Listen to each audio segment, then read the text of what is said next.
to tap in. There's a lot going on. I got the MVP prelims on. Looks like we got an upset brewing. I didn't take action on this fight. It's Rios versus Tyre Jones. The fight I'm watching, Tyre's getting that ass beat, but who knows? I'm not really listening to the commentary. These fights right now are on DAZN's YouTube, but there is that the main card that's gonna, I think, go on after this. So I'm just trying to set it up on my third device. I got the TV in the spare room here. I got the laptop here. I'm talking to you on my phone. So, guys, I also put up in our Discord my locks. So it's a 5-leg parlay, which is kind of long for a lock, but it's plus 245. Depending on how heavy you go, you know, it's over 140% return of investment. So you're doubling your money.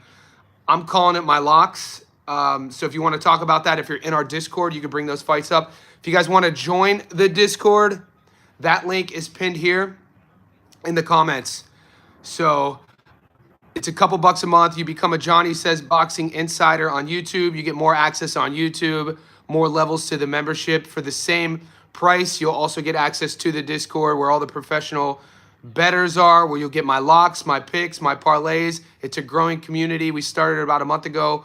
We already got about, a nice little community going on in there. So definitely join and let me know where you guys are tapping in from. I'm going to keep this live for at least an hour. We're going to see, dude, I have Rios up every round. I know some of you guys took Tyre Jones. I stayed away from the Alex Rios Tyre Jones fight. And it just looks to me that Rios is just bulldogging him, bullying him. It's an 8-rounder. And, dude, he might stop him. Tyre Jones might get stopped. Jesus. This is a beatdown. They might his corner should probably stop this fight. His corner should probably stop this fight.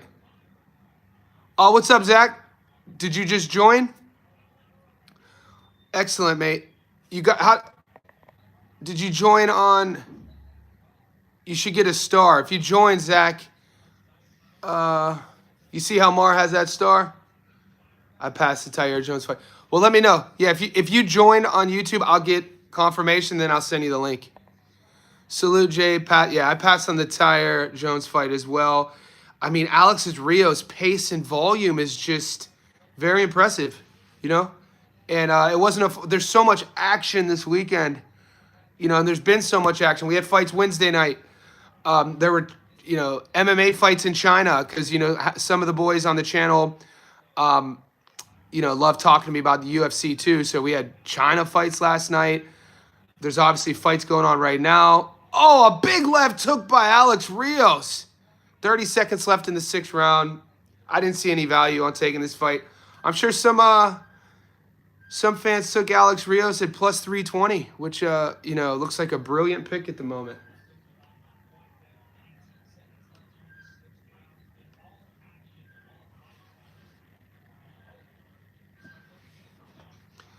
And our long parlay that I gave you guys, I do it every week. Johnny Says long parlay, usually like a 10 to 15 legger. It's a 12 legger. We had our fights that were starting in Australia on Wednesday. We're 5 out of 12, and the rest, two of those fights are the co-main and main on this card, and then 2 more of those fights are the fights tonight in Australia, and then we just got Yankeel in tomorrow.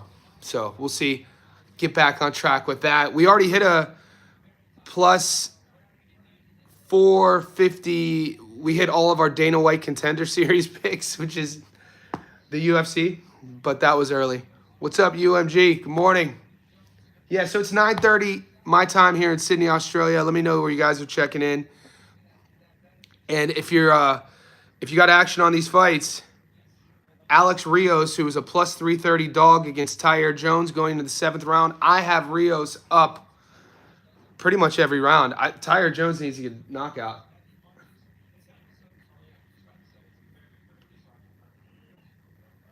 We got college football starting. Yeah, sports are kicking into gear. The boys, So the only sports I bet on are boxing, MMA. There's Zach. Zach Gilmore. So Zach, after this live stream, or Zach, what you could do right now, buddy, is go to my YouTube interface, the channel, and then you now have access to our multiple features. Go to the post section. It'll say members only. So non-members won't be able to see this. In that members only section, Zach, you'll get the Discord link. Click that, and then you're in there, buddy. It's a growing group. The boys stream fights in there. Last week, I wasn't able to get a link for the UFC. I wasn't able to get the link for the UFC fights because I was out. And one of the boys in the Discord streamed the whole card, so it was pretty cool. Frank B, what's up, buddy? About to lock him up parlay. Let's get this. Yeah, if you guys have any questions on it, Frank, you can run them by me. If you're comfortable with it, let me know who you got. We could talk a little bit about it. Like I said, by this time of the game, it's the weekend now. All the boys generally will have their money and their locks made. But sometimes we won't get our knockdown props. So, for instance, the Yankiel Rivera fight, you could get a knockdown prop over 0.5. So all you need is one knockdown, and you're getting $1.85. I love that pick. UMG and UFC, who do you think wins? Rematch of Pereira and Ankalaev. UMG, this might be a hot take, but Pereira, man, Pereira has a lot of miles on him, big dog. You know that. Pereira came to the UFC with a lot of miles, and we're starting to see him.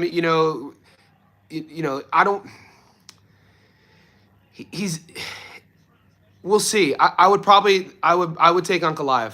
That's all. Ankalaev's a nightmare to deal with. I think he's the fresher of the fighters, if you want to go that route. Obviously, his grappling. We obviously know Pereira has pretty much one path to victory. I think Ankalaev has that pretty much figured out. My money would be on Ankalaev. Zach Gilmer, oh, dude, that's awesome. I'm glad to get this going. Finally, I've been watching a while, but I'm getting more active now. Nice, mate. I did the same thing. I stole 3-9. Sorry, Dana. Yeah, Zach, I didn't even know. I've never been like an illegal streamer in terms. I've always been a guy, and I still do. I pay for the links. I pay for the pay-per-views, but I was, Sunday afternoons, I'm out with my girlfriend. We're, doing couple stuff, and one of the boys in the Discord under voice channel, if you click it, he has the whole fight on. It was insane. It was pretty rad. Mar, are you able to catch OSU games? Yep. Of course. I'm not missing Buckeye games at all. We got a big game, Mar, against UT, especially with a redshirt freshman. Super Saiyan. Dude, Tyre Jones is getting beat up. Belt to ass. Yeah, yo. Do you think Paul Rivera by decision? Paul Rivera. Yankiel. I have this parlay working. I'll go over that question real quick. So when I got the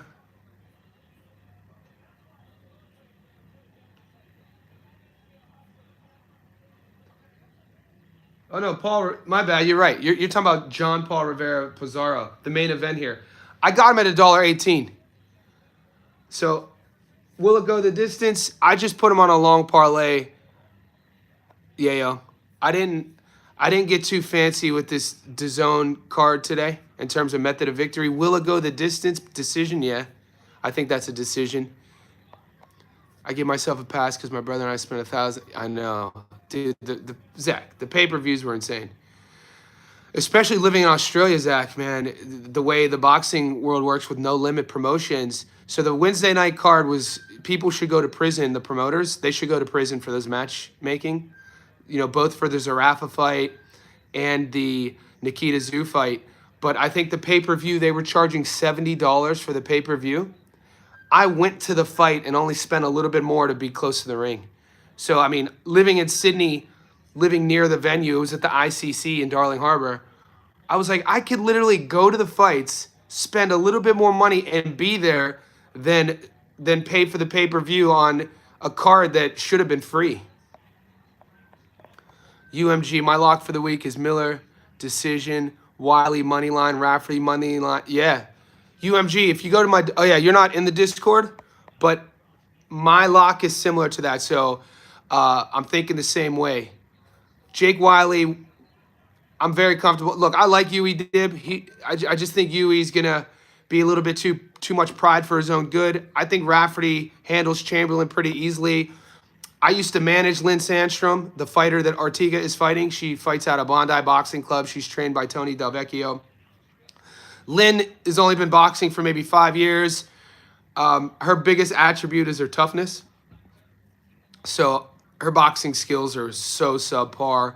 All she literally does is run in with her head and jabs.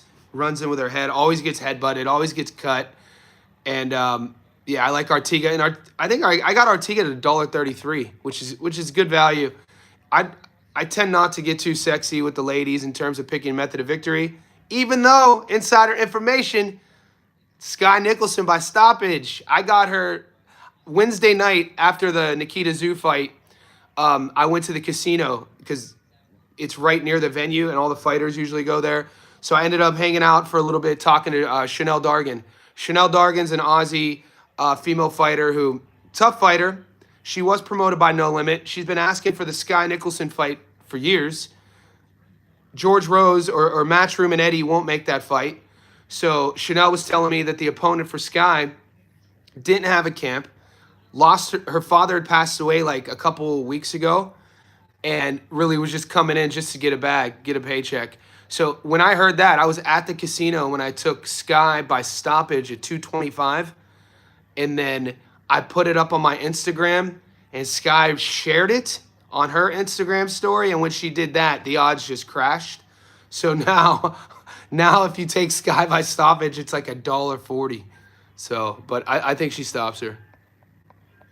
Frank, I try to play it safe, no distance, Shang. That's the best. Frank B, if somebody were asking me, Johnny, what's the biggest lock of the week in all of combat sports?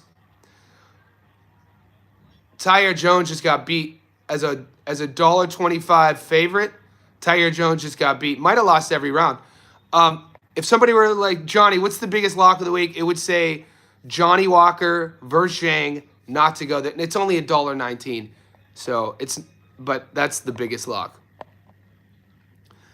No distance, Zhang, Walker, Sterling, moneyline, Ortega looked horrible during the weigh-ins. I can't believe they're letting that fight go down. Zach says, yeah, that's insane. It costs less to be there. It's insane. Mar, did you post your Shanghai picks in the Discord? Just making sure. No, Mar. The Shanghai goes down in like, I think 8 hours, Mar. I'm going to post them after this because I know who I'm taking. What I'm waiting to see is what happens. I want to see what happens with this this main event because I got a little bit of action on the main event. Hold on. Maybe I did post. No, I already put my bets in. So, Mar, I do have my UFC Shanghai. I just haven't shared it yet. And it's a bit controversial. People aren't going to like who I took, but so I have a 4-legger for UFC Shanghai 22-1. I could share it here, boys. You know what? I'll just share it here because even for those who, we only got 15 on the live. The crazy thing about the live streams is because there's so much action going on online, there's so many other streamers streaming, I get more views on like a Tuesday morning or Wednesday. Usually I'll get between 60 and 80, sometimes 100 people on a Tuesday morning my time. But Saturdays for me, I tend not to live stream on the weekends because all the boys are out. It's a Friday night in America. Yeah, so I'll give you my 4-legger for the UFC if you want more. So it's a 22-1. I'll post it in the Discord too. I want to see they're reading out the scorecards first though. There's no way they give this to Tyre Jones. Yeah, it's a whitewash. 78-74. Alex Rios. Yeah. Tyre Jones can't be disappointed. Rios came in with more energy. Rios came in with aggression. Rios came in with a good game plan on the front foot. He was like, I'm not going to give Tyre Jones the space, the time, or the opportunity to counter me. I'm not going to give him time to think. I don't think that Tyre Jones could deal with my pressure. I don't think that Tyre Jones likes to be bullied, and this is exactly what Alex Rios did. And moving forward, if you're Tyre Jones or you're one of his opponents, this is exactly how you fight him. This is how you beat him. And these are prospects. You know what I'm saying? But we're just looking at when, as fighters grow in their career during losses, if they don't make adjustments in terms of how they got beat, they just continue to get beat the same way. If they are sort of like rising prospects that the promoters feel could win a world title. No shade against Tyre Jones, but yeah, I don't know if his handlers. I don't know what his handle. Alex Rios was a level above. It looked to me Tyre Jones. It just came down to Jones that didn't have any answer for that pressure. But back to the UFC Shanghai. There's a really hot prospect fighting. He's a contender now. He's half Chinese and half, I think it's Irish. Lonnie Kavanaugh. Lonnie Kavanaugh is a huge favorite against a veteran, and I think the bookies got it wrong. I do. So I took Charles Johnson at $2.71. Charles Johnson is a guy, been a champion at every level. He was the LFA champion. Charles Johnson's the only guy to beat, Amanda Serrano. Charles Johnson's the only guy to beat Joshua Van. He's a 5'9" flyweight. His cardio is absolutely ridiculous. Lonnie is about 5'5" or 5'6", I think. Lonnie could crack. I think, you know what? I do think the bookies got it wrong. Conceição MVP prelims not clear. I missed it. I have to rewatch it, Julius. I was boxing earlier, so I just got back from the city. I just showered. That's why my hair's wet. I got touched up a bit. Fucking here.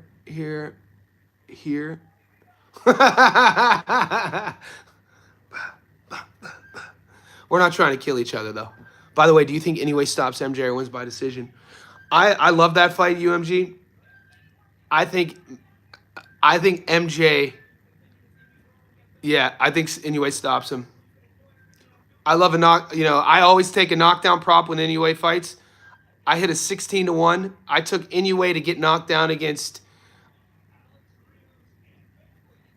Ramon Cardenas and hit. I wouldn't be surprised if we see a knockdown either way. And but I think Inoue stops him. Johnny, what do you think about Boacek being on the undercard of the Canelo fight? Zach Gilmore, I think that's a great, because it's a rematch, because it's Boacek versus Brandon Adams, and being on the undercard of the Canelo Bud fight is a great feature for all of these fighters. So you have Canelo fighting and Bud fighting on the same card. You're putting your hand up. You know what I'm saying? And Boacek, I talked about him yesterday on our live stream. I'm not liking what I'm seeing in Boacek, and I'm never going to say somebody is washed. I don't like using that terminology or those words about professional fighters or any fighters. But I follow Serhi. I watched his whole career. He doesn't look like he's wearing all that damage too well. I know he has a young family. I'm sure he's getting paid nicely. I love that fight on that card, to be honest with you. Oh, yeah, so Vega, it's a parlay. So you don't have, so Daniel, Charles, I'll share it in the Discord. I got Charles Johnson as a big underdog, though. It's an unpopular opinion because people love Lonnie Kavanaugh. I think the bookies got it wrong, dude. Like I said, I could sell you on why I love Charles Johnson for an hour, but I got Charles Johnson. They got Kevin Borjas. Borjas is an underdog against Sumar Darji. Dude, Kevin Borjas is a goddamn animal, dude. So I got Borjas and Johnson as an underdog. I got Johnson at 271, Borjas at 251. I got Ortega and Aljo not to go the distance at 230. And then I got Zhang to knock out or TKO Johnny at $1.41. So those four on one ticket are 22-1. That's my UFC Shanghai picks. We'll see if it goes down. I'll either look, yeah, it's betting, boys. You either look like a savant or you look like, somebody who's just mid-tier. And I hate losing. So one thing you guys can know, even when I pick the dogs here, it's not because of the odds. I think the bookies got it wrong. I definitely think Charles Johnson's been disrespected since he walked into the UFC. He's always the underdog. This dude is an Olympic caliber athlete. He was an Olympian in the carriage. What is the steeplechase? He was an Olympian in the steeplechase. Wins over Joshua Van. He's a nightmare to get out of there. 5'9". His cardio is ridiculous. Sneaky striking, really kind of clever and creative on the feet. If he wants to grapple you, he could grapple you. Great scrambles, sneaky submissions. Lonnie is young, could crack. He's a dog. Lonnie is sort of the example of the new age MMA fighter, solid everywhere. Comes from a fighting family. Really fun prospect. People think Lonnie could be a future champion. And so Josh Van is fighting for a world title. And Charles beat him just a year and a half ago. That's all I'm saying.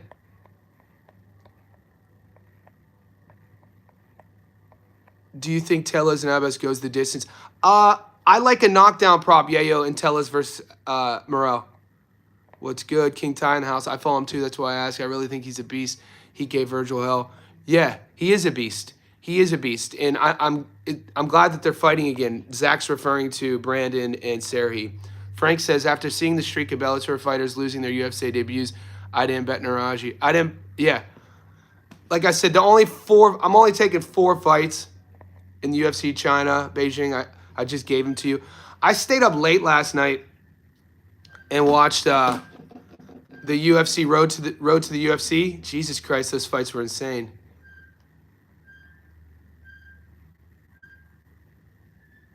I'm trying to. Oh yeah, the stream ended, I think. Give me 1 second, boys. I think I'm gonna have to switch over now. Are you betting on Zhang? Yeah, King Ty, I'm taking Zhang to stop Johnny Walker he's on my parlay, $1.41. Boxing fan, sub chat, 3 likes. I know. Boxing fan. We need to get, we need the admin, the big fella. My vice president in here. Yeah, come on, like the video, boys. Max, Michelle Pereira, round 1 knockout, and Pavlovich, round 1 knockout. Odds too good to pass up. Michelle Pereira is fighting Kyle Dawkins. I talked about this yesterday on the live stream. It wasn't that long ago where Kyle Dawkins was, him and his brother, they were a product of the bubble. You know, during the pandemic, the UFC were the only professional sports franchise that were doing events. They were, having all those fights at the Apex. They created that bubble. Dawkins had always been a regional guy. He comes out of Philadelphia. His brother as well. Kyle was the younger one, had a lot of hype on him. He could crack, but as you know, durability is an issue, speed's an issue, reflexes. He's just kind of a really tough guy. And in the UFC, toughness really doesn't pay the bills. I don't know though, man. This kid's, when you see guys in their late 20s, early 30s who get cut from the UFC, who fought on the regional scene their entire career to get there and they get cut, usually they retire or they're done with it. For Dawkins to kind of, still train, still give it a crack, for them to give him the call and say, hey, bro, fly to China to fight Michelle Pereira. I mean, you're saying that you think Michelle's going to knock him out? I watched Michelle get outworked against a 155er in Canada. Do you remember that fight? But Pereira he's gotten a lot better with his energy management, his economy of energy. He doesn't do the capoeira dances walking to the octagon anymore. If you're saying that the odds are tantalizing to take Michelle Pereira by first round knockout, then I would actually combat that. Why not just take Kyle Dawkins to win at plus 302? Because I wouldn't, Kyle Dawkins could crack, dude. That's it. He got hands. And we know that Michelle Pereira is going to stand with him. He's not the fastest guy, though. I'm just being devil's advocate on your pick, by the way. I'm not trying to change your mind.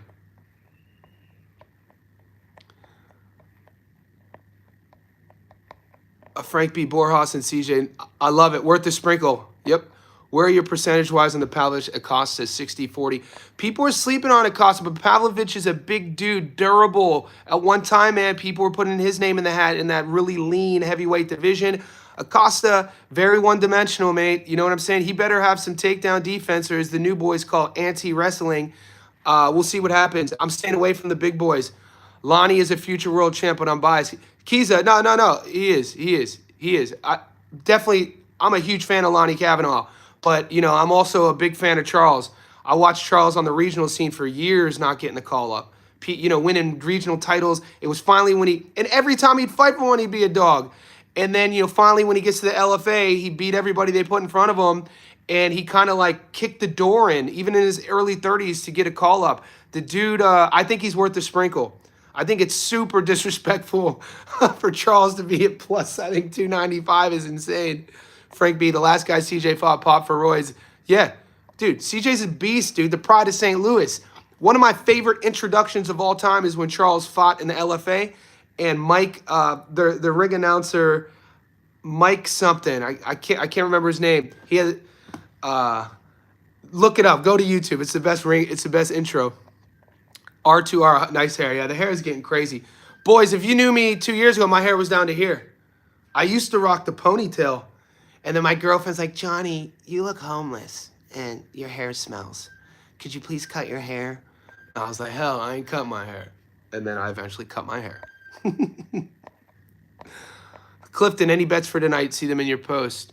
Yeah, Clifton, they're in the Discord. But you got to join the Discord. I did give you guys my long parlay for free. I gave all the boys on YouTube my long parlay, so go to the post section. It started on Wednesday. It's a 12-legger. I think it's a plus 320. And I just gave you my 4-leg UFC parlay for tonight. That's a 22-1. Muscle Brown's happening. Muscle, guys, here's the forewarning though, boys. There's in the boxing space tonight, there's not a lot of good matchups. Don't go too heavy on these fights. Don't bet the rent on these matchups today or tomorrow. That's all I'm saying. I know Muscles and I got a lot of money on one fight, one outcome. I loaded up. I did this 2 days ago. I loaded up on Sky by stoppage. I got her, though, at 225. Johnny, I see you have Rafferty in your locks. I feel this fight will be causing... Yeah, it will. I do. It will. But I think I've watched a lot of tape on both guys. I know, and I'm not picking Rafferty because the way Chamberlain looked against Padley. I'm not doing that. I think Padley's better than people think. I'm looking at Rafferty and Chamberlain, how they go about their business. I like Rafferty's style to be too much for Chamberlain.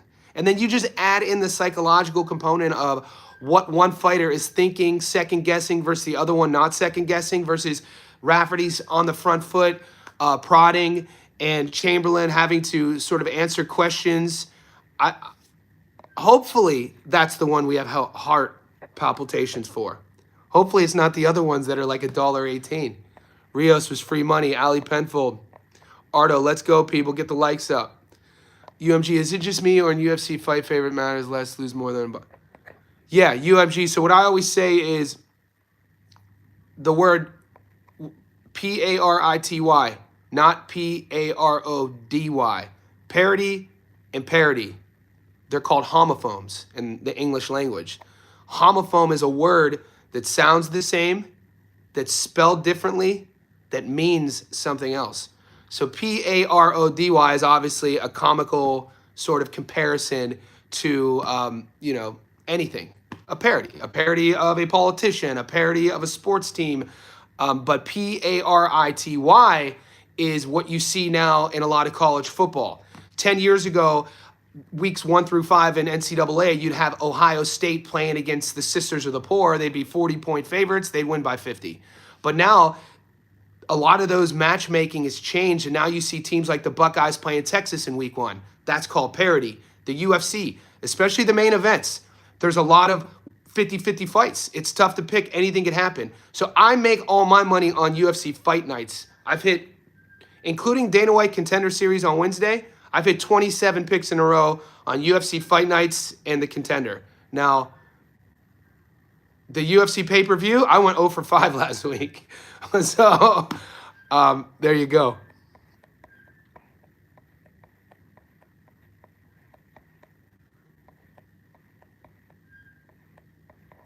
UMG, so Muscle Browns is a professional bettor. He puts all of his bets up in our Discord. Muscles will put 50 G's, make 30 G's weekly. So you're not going to bet 50 grand on UFC, unless you're Drake and you have the company STAKE paying him to do these posts saying and showing slips of him betting millions of dollars, which he's not. Stake is obviously paying. So boxing is the way to go. If you're a heavy hitter like Muscles, whose only job is betting on boxing, which is, I've been there with him the last quarter of a year. I've seen it. I got all the receipts too. I put them all up.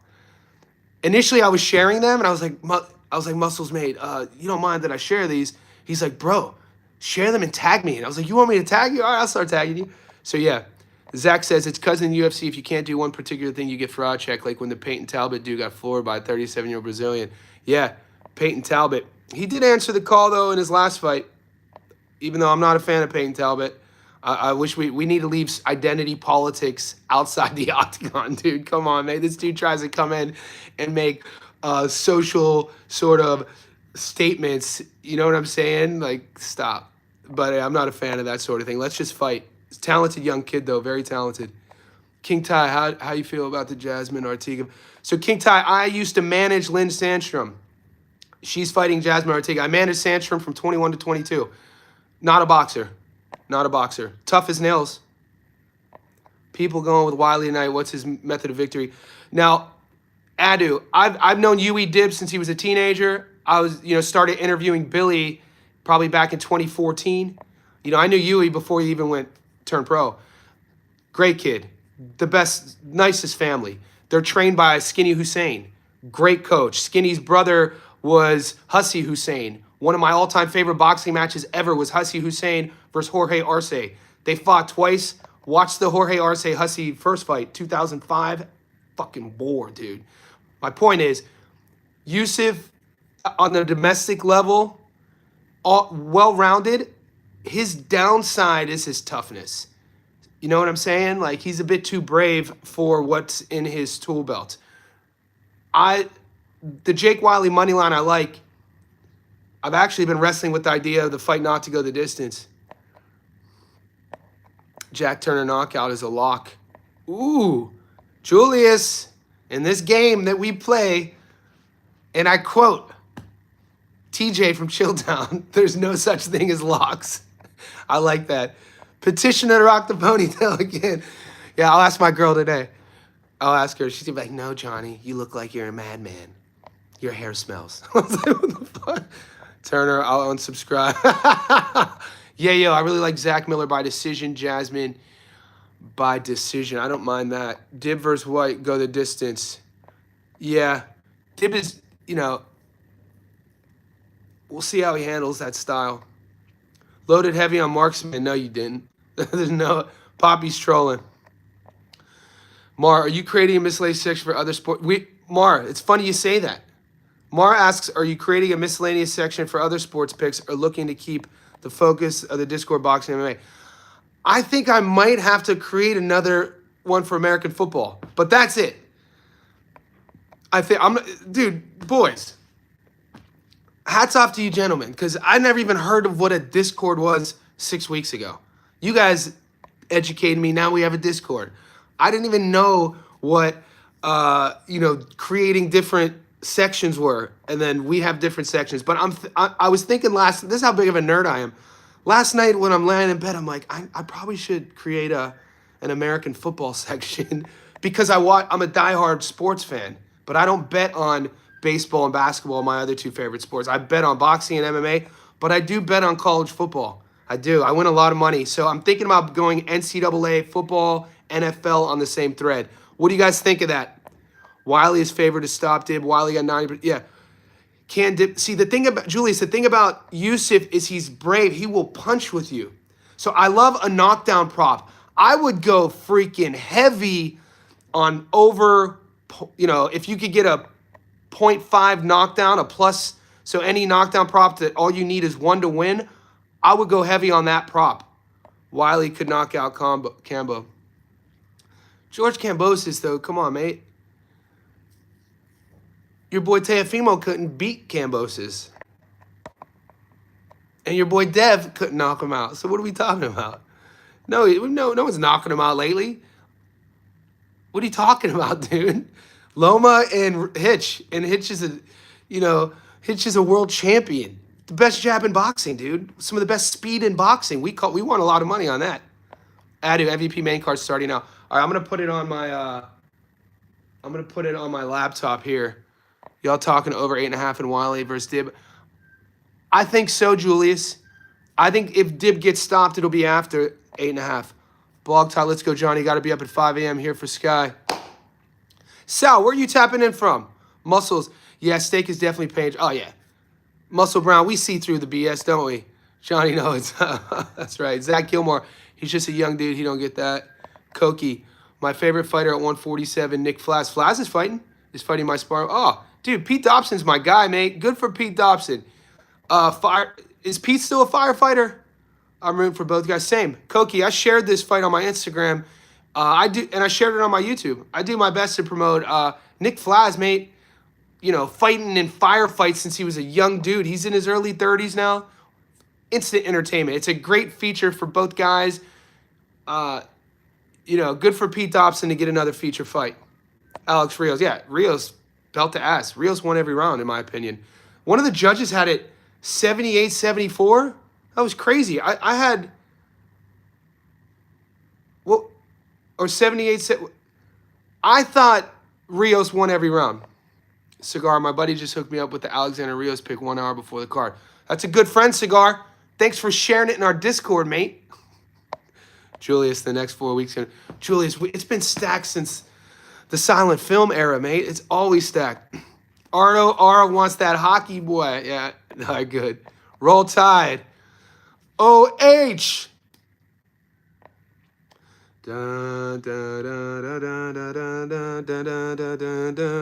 Dog racing. No way.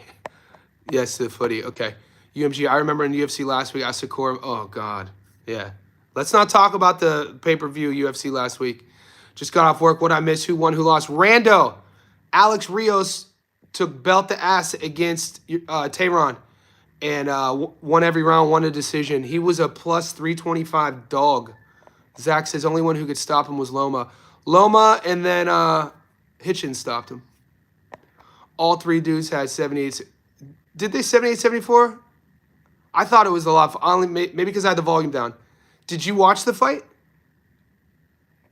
Do for basket, please. Oh, when we get there. Anybody else Cleveland Cavs fans here? Humane Gomez next. All right, I'm going to put this fight on. The chat's heating up. So, guys, 29 in the live. You know, I didn't expect a big number. Like I said, it's a Saturday morning here. There's so much going on in the world of sport. It's the weekend. You know, it's Friday in America. I'm going to leave it on, though. I'm gonna put this the fights on, and we could chat about it. I watched the fight. Rios destroyed him. Yeah, I had Rios winning every round. It was an odd scorecard, in my opinion. But we got the Rivera Cordova card tomorrow. We got Chamberlain Rafferty tomorrow. We got Jake Wiley tonight. You got UFC Shanghai tonight. There's so much chaos going on, boys. We got to stay focused. Guys, we do not have to bet on every fight. So we don't have to be degenerates about this. What I've learned the most over the last 3 months is actually not... My biggest lesson over the last 3 months is actually when not to bet. You don't have to bet on every goddamn fight. So sometimes when there's all this noise and this chaos coming out of, you know, left field, right field, MMA, boxing, football, like you got to keep yourself centered, you know, or else you're finding yourself in this impulsive state, almost being sort of programmed by the machine of just transferring money, betting on this. Oh, there's action here. Oh, don't do that. You got to have your boundaries. All right, let's put these fights on. And upcoming fights. Why are we not seeing it? Rivera versus Bailey. Join live.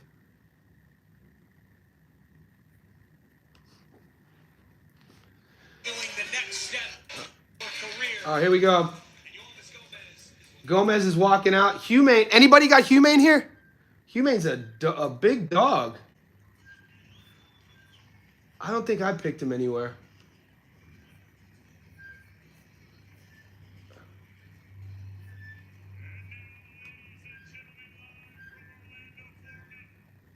No, I got Yelvis Gomez here. You have $10 on the draw. Probably me and my brother and dad. Yo, what's up, Johnny? Indiana, actually 15 minutes from downtown Chicago. Nice. I always tell people, my first 2 years I went to college at University of Pittsburgh, and I would drive 7 hours from Pitt, maybe 8 hours, to Chicago every end of December for this music festival that was held at the United Center. I think a popular radio station at the time, this would have been 2001, 2002, was a channel called, I think, Q101. And Q101 would hold this like punk rock event at the United Center. And because all the dudes I grew up with, we only listen to hip hop, R&B, and rap. But the guys I play baseball with, we listen to punk. So I kind of had to hide. I had to hide like Blink 182 from my childhood best friends. But I'd go to Chicago and I'd see like 8 bands at the United Center, and good memories doing that. Probably me and my brother and dad, the only real boxing fans I know. That's insane, man. It's the best sport in the world.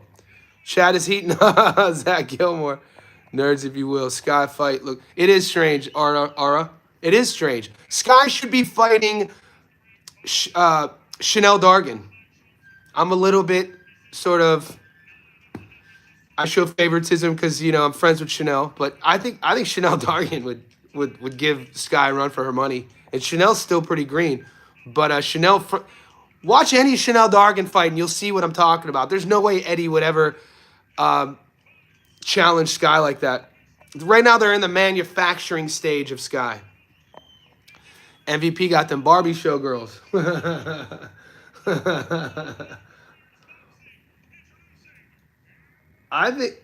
What do you guys think about Gomez? We've seen him drop. I think there's a knockdown prop in this if you guys want to get some live action. Johnny, I'm skeptical about betting Sky getting stoppage. Yeah, I do, Iman. I shared it in the Discord. Sky by stoppage. I told you guys why.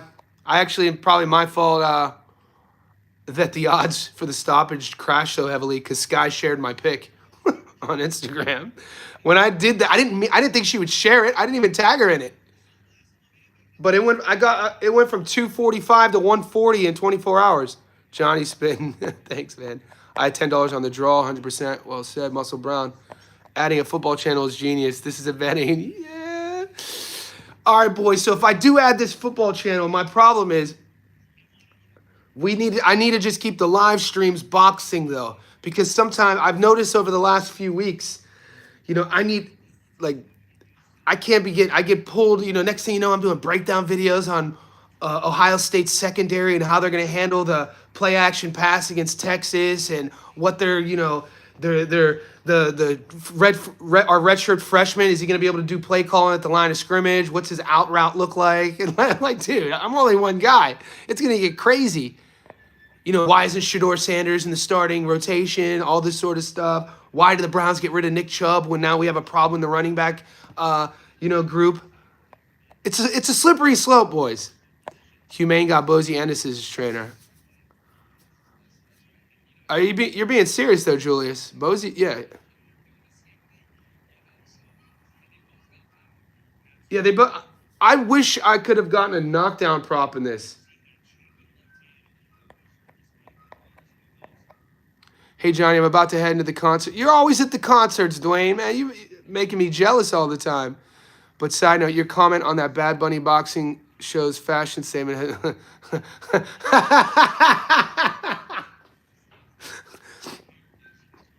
Dwayne, I was talking about butter. I was trying to spell, what's that type of butter called? Ghee? Dwayne, I think it's called ghee butter.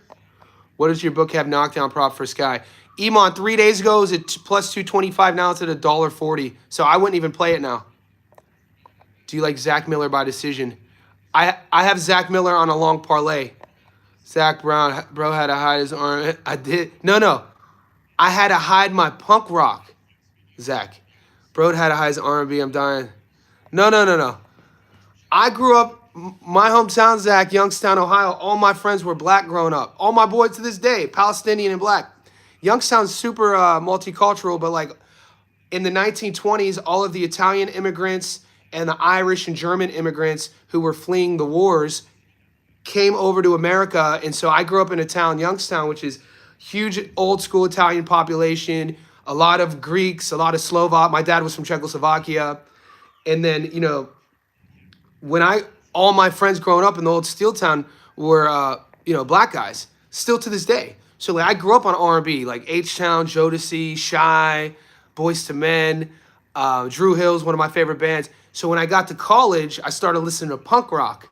I had to hide I had to hide Blink 182 from my childhood friends because they would clown me. To this day, I still listen to Blink though, and I still listen to all my other music. How'd you guys score that first round? Nah, Fresh BX. We don't. Johnny says gamble. No way, dude. My mom would be so pissed if I had a channel that said Johnny says gamble. I didn't start this to be a gambling channel either, boys. Super chat only questions. Them super chats. Adu, Fresh BX. Johnny says bet the Morgan. Johnny says divorce. It's not JSB insiders anymore. It's JSD. Gomez coming for the knockout.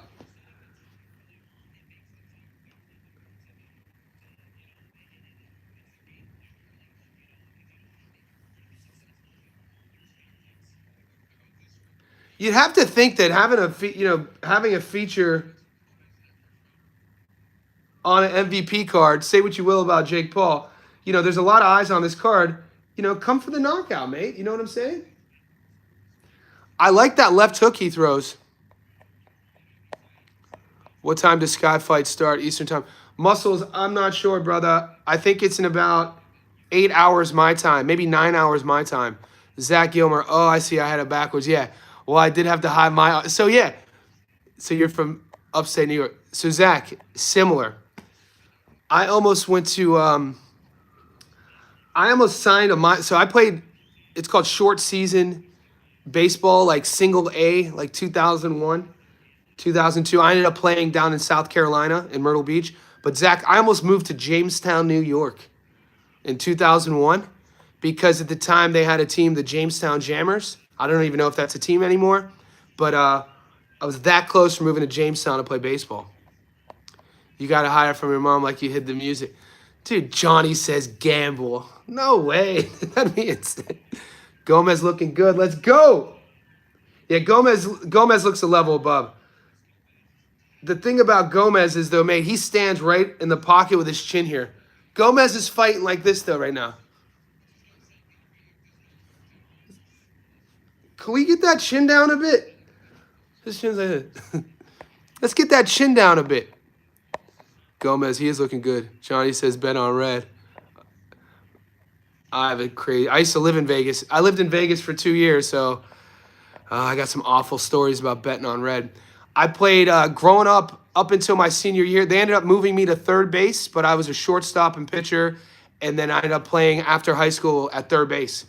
But I pitched my whole life as well. Yeah, that's how I know Kelly. That's how I become best friends, to this day with Kelly Pavlik. Kelly and I grew up in the same hometown, but Kelly didn't start boxing until we were 10 or 11. And him and I started playing baseball together when we were 7. So I always tell people, Pavlik's older brother, Ricky, was supposed to be the world champion. His dad, Mike, who was my Little League coach, my dad and his dad were our Little League coaches. We would win all-star tournaments, and I was the pitcher. Pavlik was my catcher. And for years, Kelly's dad, Mike, wouldn't let Kelly box because Kelly was the best. Kelly always says, Johnny, I never put, you were the best player. Dude, even to this day, I never played with a better catcher than Kelly Pavlik. I always tell people, if Pavlik would have never quit baseball, he would have got drafted. 1,000,000%. Because Kelly, when we're like 12, we're 12 years old, playing in these all-star tournaments, working our way to the Little League World Series, and Kelly is throwing runners out on his knees. He had a cannon. And, his parents finally let him start boxing, I think, when he was 10. The gym right on the south side, right by our baseball field, was called Southside Boxing Club, run by a guy named Jack Lowe.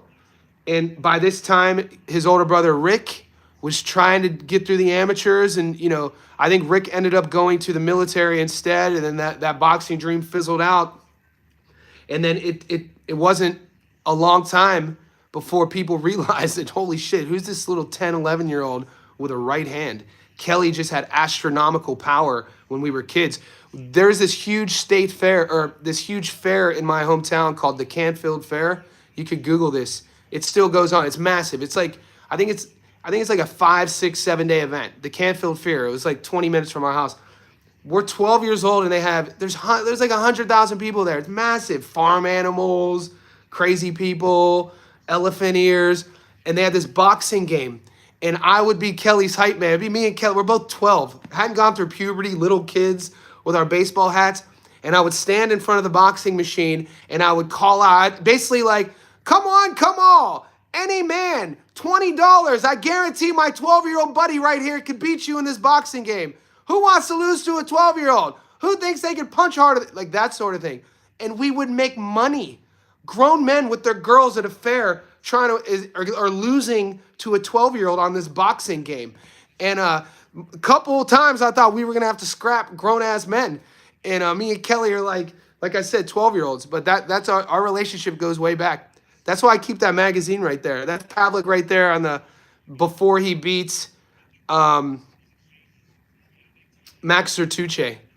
So Kelly's whole sort of path to becoming a world champion against Jermaine Taylor, man, they were Top Rank put him up against some fucking killers, dude. Max Sertuche was supposed to beat him. Edison Miranda was supposed to beat him. Jermaine Taylor was supposed to beat him.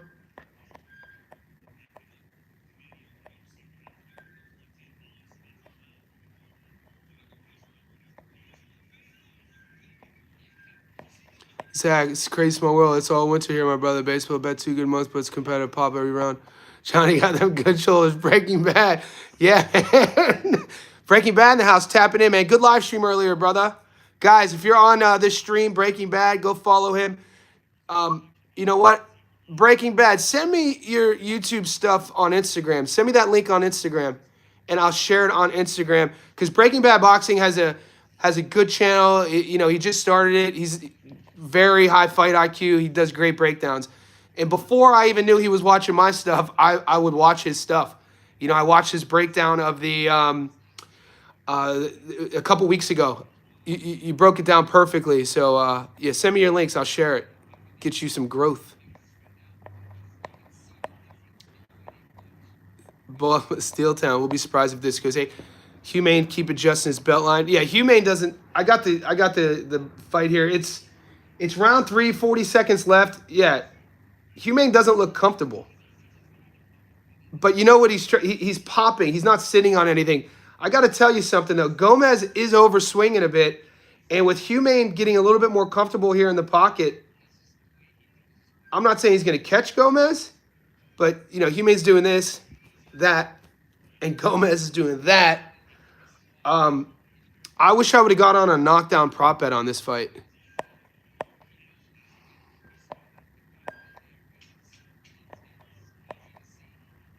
Denim tears on the trunks. Haha. Aussie Pugilist, what's up? I'll be checking out your college bets and buying a Chinese translation dictionary to understand what the fuck you are on about when you were talking about your reasons. Do you bet horses? No, I don't bet on horses, mate.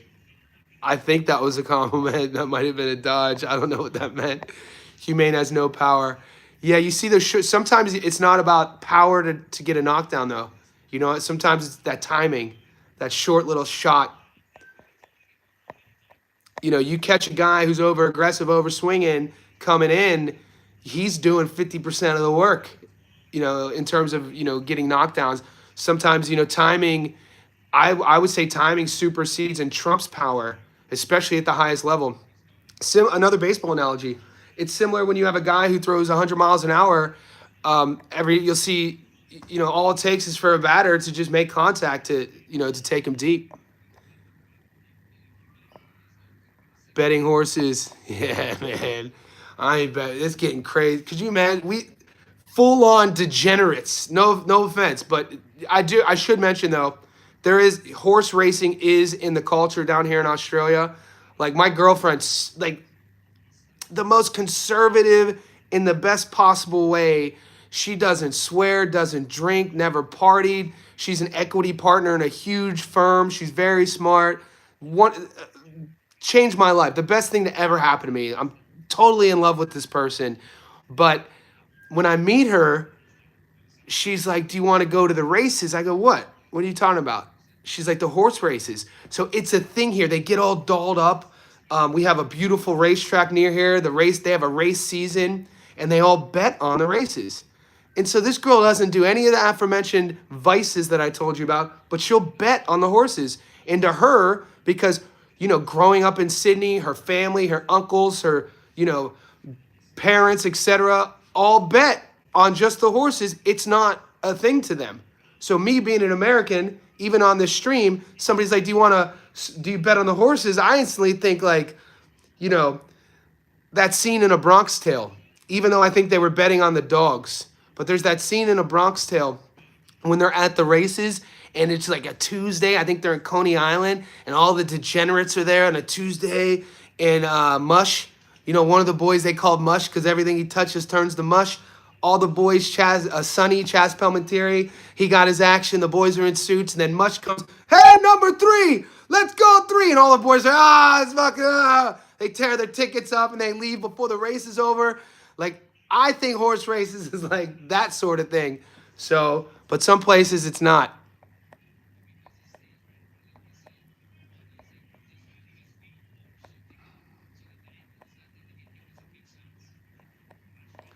Rando, Break Brad, son, I've been a subscriber to your channel. Yeah, there you go.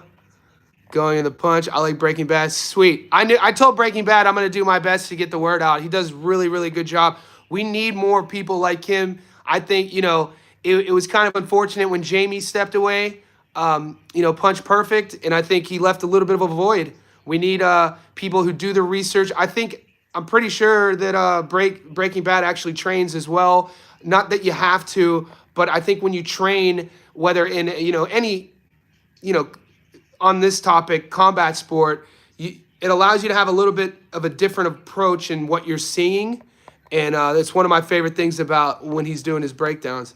And he's younger. He's like the generation before me. So he uses terminology in terms of like, for instance, regarding, the octagon and MMA fights, we would always say like sprawling or defending the takedown. A lot of the young bucks will say like, anti-wrestling or there's just different verbiage that like has evolved with the sport that I kind of pick up on listening to him do his breakdown. So there you go. Go give him a follow. MVP cards. Yeah, MVP. Do you know what, Julius, they're doing? It's not going to be too long until MVP promotions, what they're trying to do is to get a belt. And, how long, a homegrown belt, a guy that they've kind of, or a girl, well, they got the girl belt, a guy that they've kind of like grown through the promotions to become a legit world champion.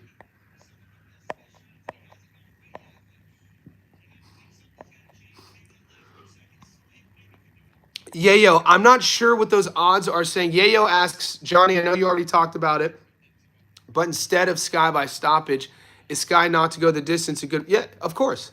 Of course. I don't think this girl's going to go too far. I mean, Chanel wouldn't have. The info I got about this fight is straight up from a pro fighter who fights in Sky's division who's been trying to get this fight. She's, and I hung out with her after the Nikita Tszyu fight at the casino in Sydney, Chanel Dargan.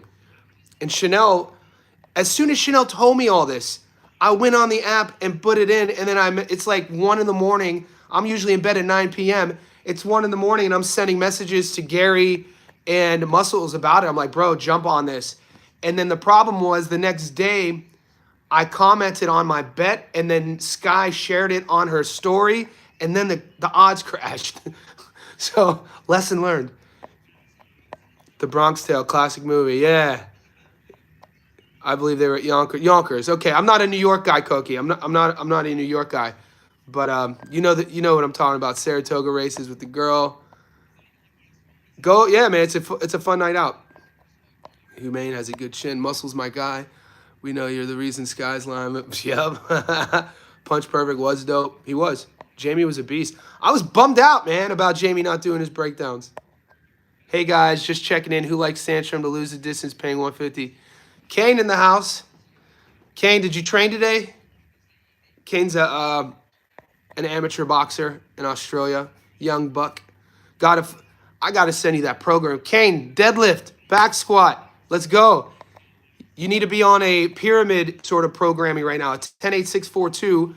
And then, you know, for 2 weeks. And then the following 2 weeks, we'll put you on a 5x5 and then slowly taper the weights into sort of body weight progressions, asymmetrical lunges, stuff like that, up until probably a week out, maybe 2 weeks out.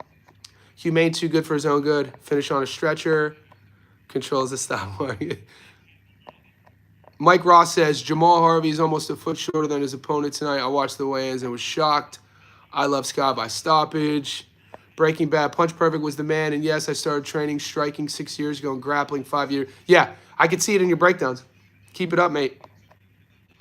Mediocre blue belt. Well, at least you go mediocre blue belt and not white belt.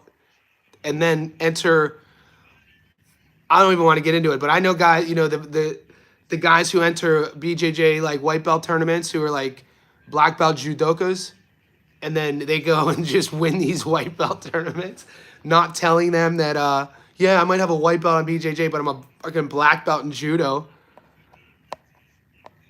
Gomez tired. 5 out of 10, boys. Do you see this this tide turning? We got 10 seconds left in the 5th Gomez Humane. They're saying that Gomez that. So you see how Gomez just throws that overhand, that hook, naked. That leaves him. When he fights the proper guy, he's gonna get countered there. You see a way Johnny Walker could win. Yeah, their big boys haven't sent. Anybody could do it. Anybody could win. Gomez does look a little bit winded here. Yeah, you know what Gomez doesn't do well, guys? He doesn't throw his punches at different speeds. You know what I'm saying? One of my favorite drills when I was a kid that we would do with our shadow work was, my coach would call it a 1 through 6 drill, meaning that you know the 1 through 6 punches, jab, cross, left, right hook, left, right uppercut, and then you would do that pattern, 1, 2, 3, 4, 5, 6, and then he would call out a number. Let's say we're doing, you know, the pattern 1 through 6. He would call out a 3. Whatever number he would call out, 3, you throw heavy. So 1, 2, 3, 4, 5, 6, 5, boom, you throw heavy. So it gets you in this habit of changing up your speeds throughout the combinations. Or, you know, you're drilling your 1, 2, 3. You know, the last punch in that combo should be heavy. So, pa, pa, pa, sit on it. He's not doing any of that. And it's this, you know, I'm not saying that I could come off the couch and do that, but that's something that you have to drill. You have to really, not all fighters do it either. Some guys, their downfall when you're breaking their tape is everything looks the same. The fastball's the same speed. He doesn't have a changeup. He doesn't have a curveball. So eventually what happens? The power hitter times that fastball and crushes it. You have to be able to change up your, you know, the timing, the speed of your punches. Everything right now with Gomez is coming out at the same speed. And he does look like he's looking frustrated right now a bit. A minute left in the 6th, or a minute gone in the 6th.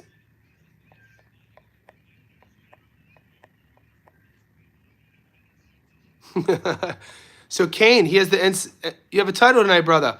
Can we get a link out here? So you see our boy Kane, he's fighting tonight for the New South Wales title. Man, I wish I knew where it was at. I would bring the missus and we would go. Is it in Sydney? Is it at the PCYC? Good luck, brother. Have fun in there. Gomez starting to look gassed. He does look gassed. Guys like Jesus Ramos fight like that too. Yeah, David. And at the world, you know who didn't fight like that, guys? Go watch Sugar Ray Leonard. Go watch Sugar Ray Leonard put his punches together. Holy shit, dude. Sugar Ray Leonard would throw his punches, and like he would throw like a 7-punch combo, and 3 of them in the combo would be at different speeds. And then like if you're, you know, if you love the minutia of the sport, the technical side of things, and you're watching this, you're just like every time I watch Sugar Ray Leonard highlights, I'm like, I'm never hitting the bag again. I'm never shadow boxing ever again. I'm never boxing again. Because it's like, this guy is like here, how dare I ever do anything ever again? A guy who's elite at changing speed. Yeah. Dude, Nick Flaz versus Pete Dobson's a firefight, boys. I guarantee the mainstream won't pick it up. We're covering that fight 100%. I'm going to do a Stats Don't Lie video. Nick Flaz, Pete Dobson. Fun fight. Guys, we are 20 seconds into the sixth. Gomez looks... Dude, Gomez is fading.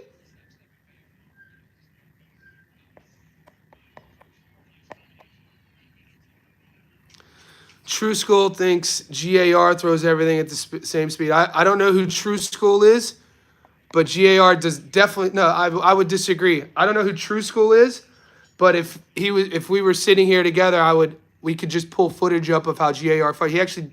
GAR, Gary Antoine Russell...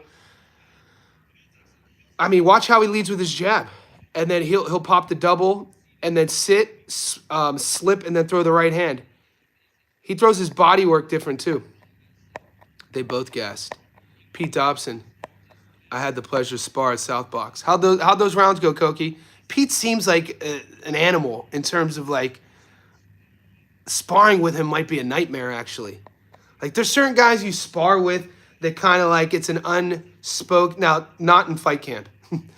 I'm remove fight camp. But there's certain guys you spar with and it's kind of like, we're in this together. Let's get through this. We're dancing. And then there's certain guys you spar with and you're like, this motherfucker is going life and death with me and we're sparring. No, I'm not getting paid for this. Dobson, I don't know him. It seems like he might be one of those guys. Nick Flaz is a good little fighter. I'm a fan of him. Humane on his second win. True School is a really... I'll check him out. I never heard of... I'll check True School out. Flaz will be a contender at 47. I mean, isn't Flaz already 33 years old, though? He better... Maybe... Flaz is in his 30s, right? Unless he had... I know he had a super early start, and he's taken tough fights since jump. But why do I think Flaz is like 33 or 34? I could be wrong. But yeah, I don't know if I agree with his take on GAR. Yeah, I wouldn't agree with that either, though. 160 seems to be moving slow. Hope to see Lara, Yenli, Adames. So I heard Janabek is moving. And somebody even said, somebody fact check this. On the live stream, I could see Janabek moving considering he's missed weight in the past and nobody wants to fight him at 60. I think it makes sense for Alam Hanalei to go up to 68. One of my favorite names to say in boxing. And one of the things, me being a petty guy who, I never talk about like the nerd side, but I read a lot and I write a lot.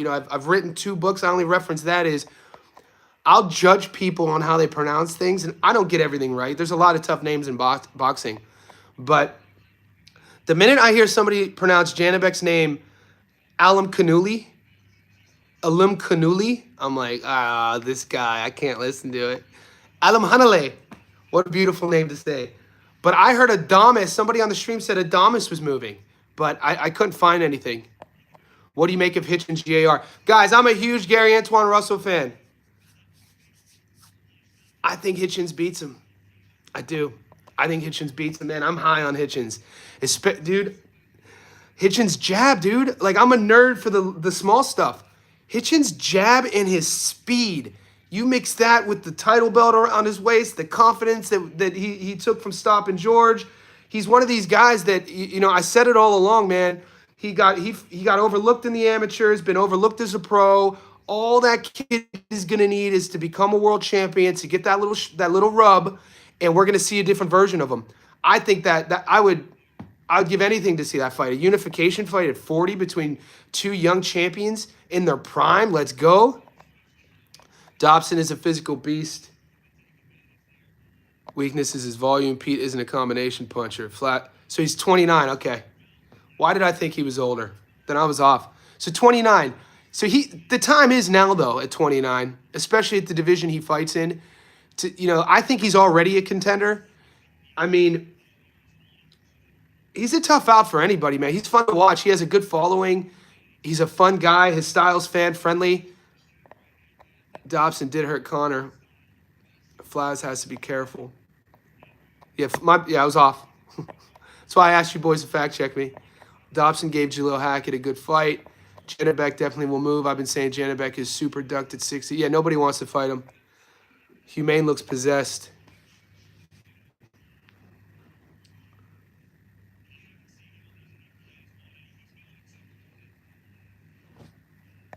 How you guys scoring this? Oh, shit. How you scoring this? Dobson works for the fire department. Yeah, I thought he did. They have it 68-65 Gomez with 3 rounds left. How you guys scoring this? I was on that Kambosos knockout too, but that was a Keith Connolly play from a mile away.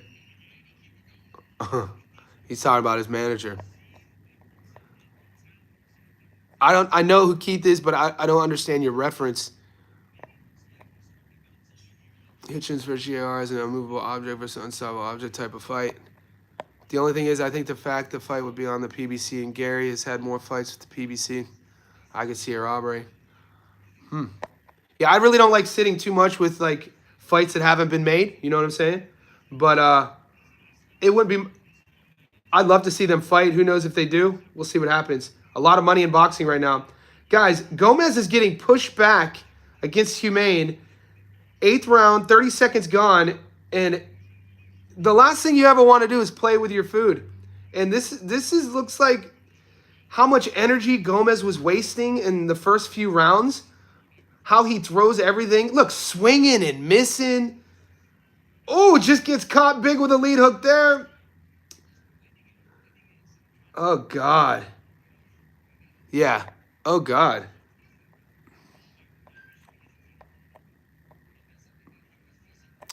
Do you also go live during boxing matches? I'm live now, UMG. The reason why it's tough for me to go live during boxing matches on Sundays is because my girlfriend spends the night. You know what I'm saying? So like, my girlfriend's over. Yeah, I keep this separate. I'm confident in Wiley.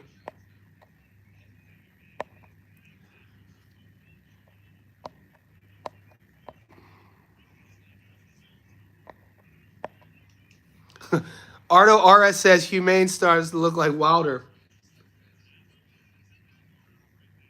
Gomez looks like he doesn't want to be there now. A minute left in the 8th, guys.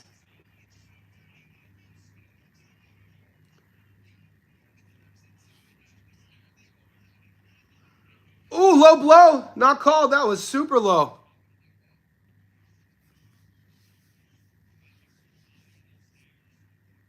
Does anybody on the chat, did anybody take Humane? No, it's not the betting. She knows about the channel. It's just that, yeah, she knows about this. I'm in a very healthy, the most healthiest relationship I've ever been in. So, boys, the young bucks out there, the only way to create healthy relationships, there has to be 100% transparency. So I don't keep anything from her.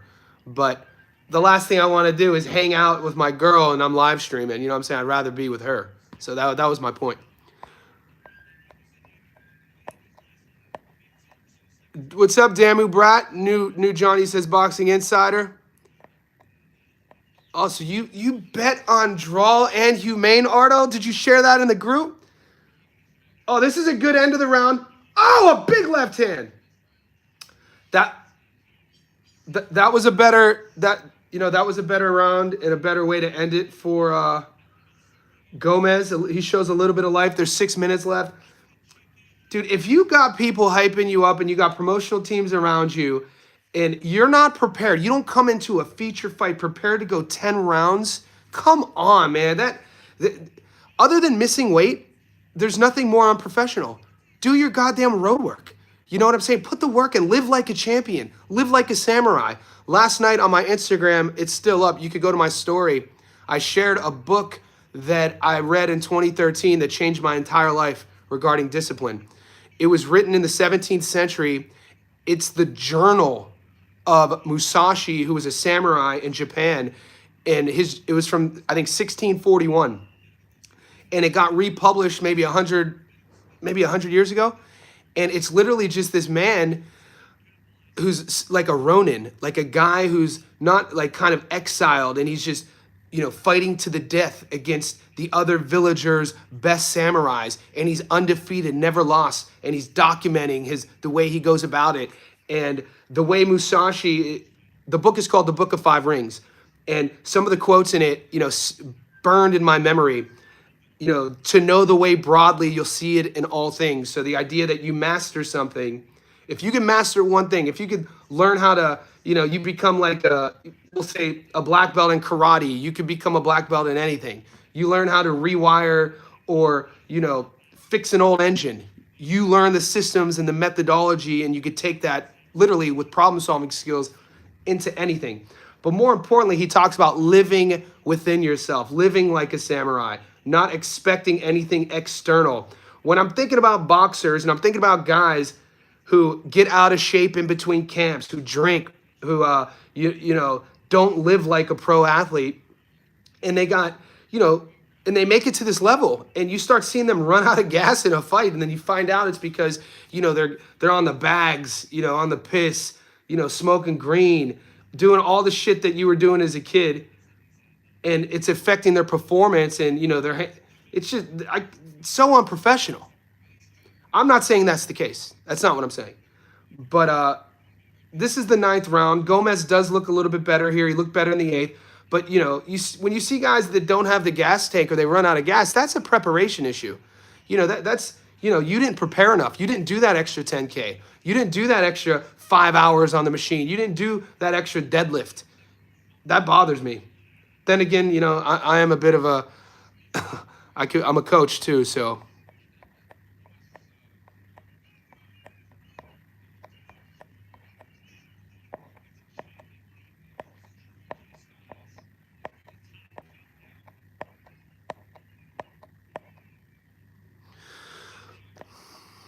David, the amateurs and the pros are a different animal.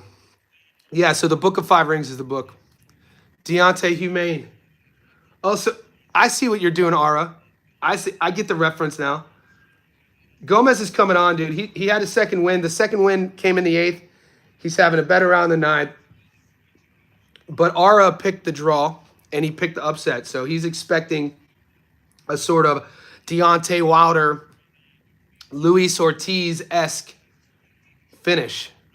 Took me a while to see where you're getting at with that. 15 seconds left in the 9th. Yeah, Gomez looks way better now. Ooh, nice combo. Both of those land. That's a nice left hand. Yeah, Gomez keeps his mouth open. He's breathing out of his mouth. Yeah, he's won the last 2 rounds. I do not like the way Gomez showcases his backhand, though. That's pretty... he doesn't, you're his coach, hide it behind your jab. Feint, hide it, lean in step, then fire. He's just big eye, deer in the headlights, then throws it. When you level up, those are the mistakes that you make that get you caught. You can't just come in naked with power punches. You can't just be on your front foot with your chin high, breathing out your mouth, not hiding your hook behind a jab. At the highest level, you're going to get caught with that. Somebody's going to make you pay. But, dude, this is prize fighting. There's nothing better in the world. We got 1 round left. What, guys, you got some live odds working? Could somebody check the live odds? This is the last round. You'd have to think that Humane, Gomez is up big. A knockdown would help Humane. And he's fighting aggressively. Yeah, Gomez definitely had a second win, mate. He's moving, he's on his toes. Hands are down, though, breathing out of his mouth. He's real long, though. That's a nice jab. That's nice work there. Good head movement. Yeah, Gomez is looking sharp. Gomez looks better in the 10th than he looked in the 5th. He was cruising, wasn't he? He was cruising. He was What do you guys feel about taking rounds off? I know that's kind of like some people are torn on it. You hear pros. You could hear Sean Porter, even a very disciplined guy like Andre Ward give their perspective on rounds off, and they'll tell you, yeah, I was fighting so and so, and I took a round off, or it's a tactic to take rounds off, especially in a 12-round fight. Now you also have other guys, coaches like Teddy Atlas, guys like Gennady Golovkin, Lomachenko, Usyk. These guys they would never take a round off. So I'm kind of in that sort of camp. I don't believe in taking rounds off. I think that when you take a round off, you're playing with your food, and that's a dangerous thing, especially with a grown ass man who's the same size of you trying to take your head off. So I just think that's what Gomez was doing, probably in the fourth, fifth, and sixth. The seventh, I was talking a little bit. I've really been watching from the eighth onwards, and he looks a lot better. Getting tagged a bit here. There's about a minute 15 left. Humane flat-footed. Humane doesn't look like he has the cardio. It looks like he's going to be happy to just survive here, and he's still punching back, but he's down big. He definitely needs a knockout with a minute left.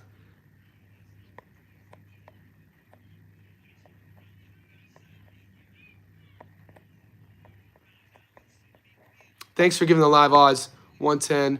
DK no live bets. Very strange. Gomez in the bag. Do you watch Hatman?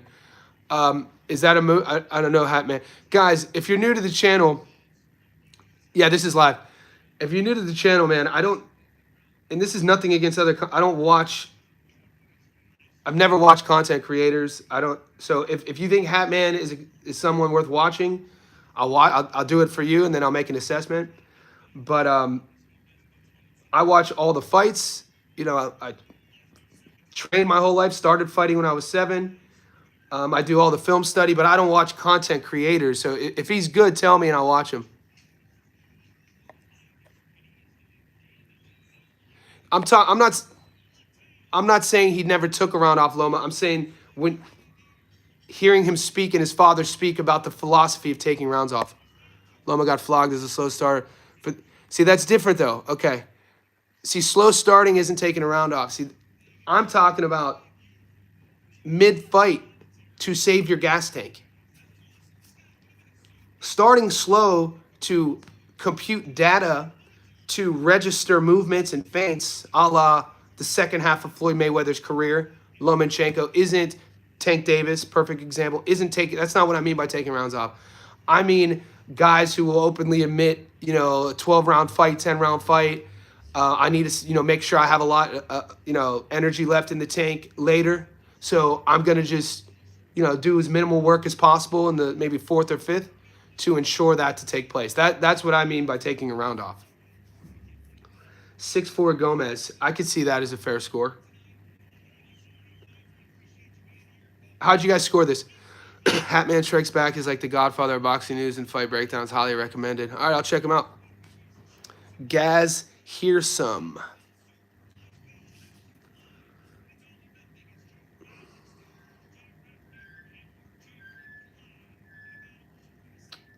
I'm pissed Rafferty cut his hair.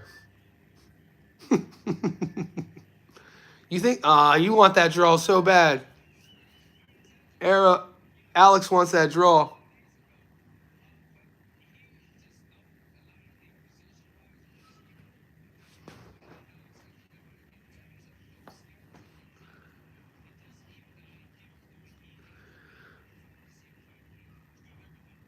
Damn, are they gassing Gomez up, or is it just me?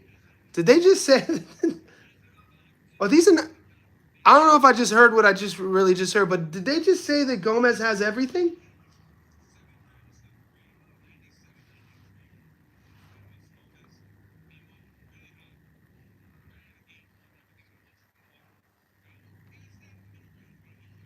Okay, I saw that. I'll take that win. Yeah. Randall Light. This is a tournament style, boys. We got to win and move on.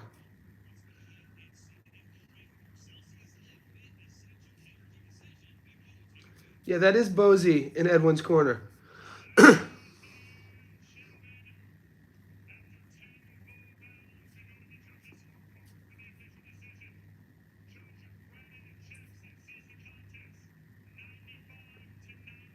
Oh my God.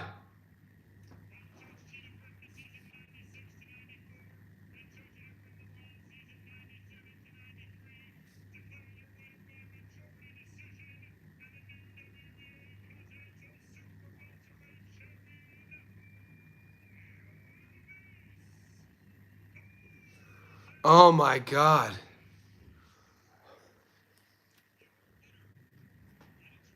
Somebody scored a 95-95. Oh my.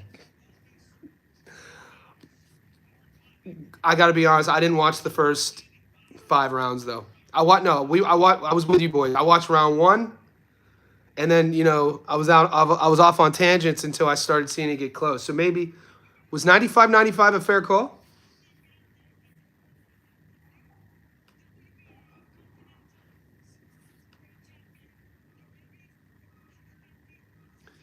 Yo Elvis, yo Elvis. All right, so we got Pizarro next, and then we got yeah. So this is our last fight, boys, until tonight. So Sky fights in about 9 hours. Jake fights in 10 hours.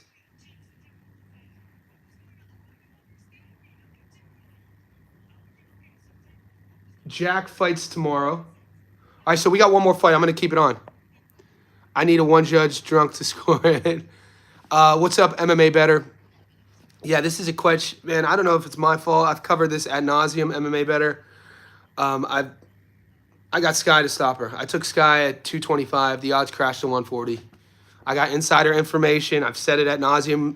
Join our Discord, MMA Better. You would have got that. You would have got it on Wednesday night. But yeah, join the Discord, boys, if you're not in there. The link is pinned in the comments. It's only a couple bucks a month. You get all the parlays. The community's awesome. We probably got fights going on right now in the Discord. So right now in our Discord, we got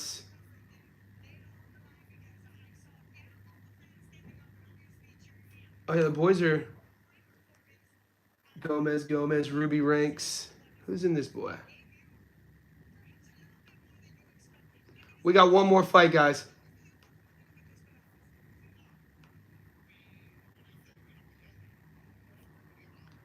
MMA bet slips. Frank, good luck, everyone. I'll tell you, it looked like he had a bad weight cut. Honda's from my hometown. The center of wholly owned. Johnny's picks. You guys are savages. All right, guys. Yeah, in the boxing fan with the super chat. Thanks, buddy. Super chats, much appreciated. Appreciate your time calling the fight. Appreciate you supporting me. The Jamal Harvey fight. Sky on points. Thanks, big dog. Enjoy the rest of your weekend too, man. The Jamal Harvey fight. I didn't take action on that. Anybody on the chat know if Jamal Harvey fought? MMA Better. I started doing the live during the Tyre Jones versus Alex Rios fight.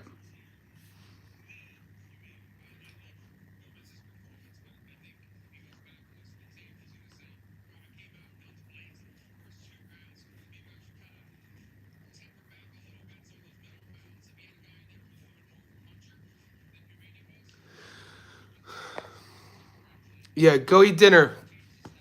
Kick it with the family, Rando. We got one more fight, boys. I'm gonna leave it on, actually.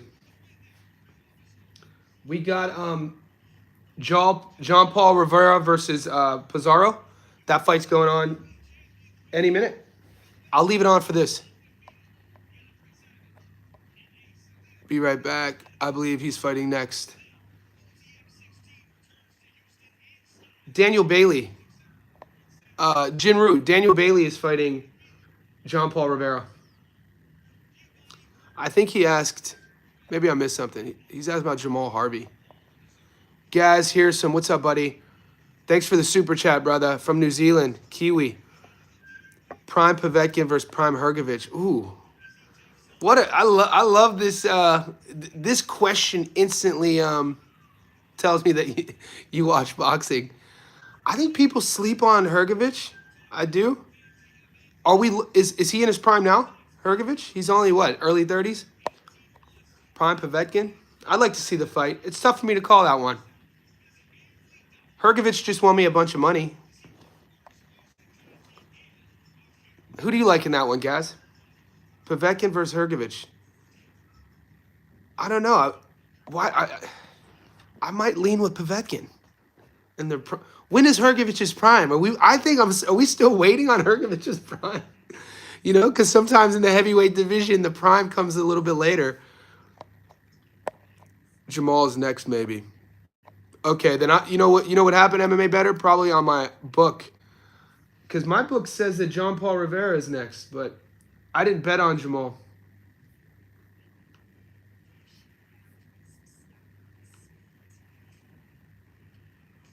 Yeah, I'm not seeing it.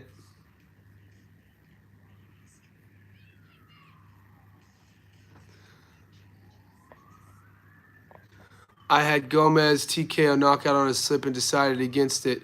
Yeah, I had Gomez on the money line. Good call, Sam. I wasn't so lucky. You boys took the stoppage. MMA Better. Is it on this MVP card? How come I'm not seeing this fight? Okay. All right. No, Marksman fights tomorrow.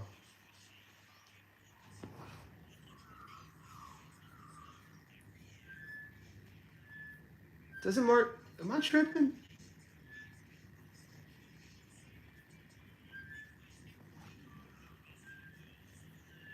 What book are you guys using? MMA Better. What book are you using?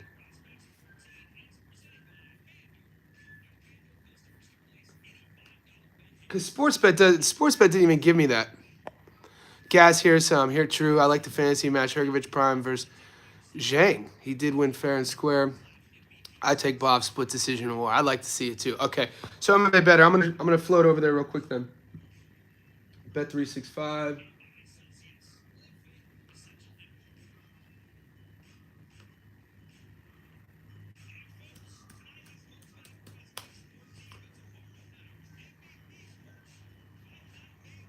Yeah, I'm not getting. I'm not getting those options. I didn't even see that fight featured on Bet 365. I just see John Paul Rivera, Sky Nicholson, Jake Senior.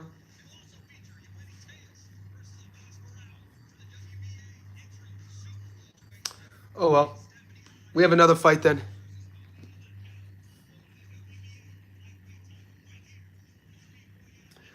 Lucas Body, guys. Chris Avila keeps finding his way on these cards.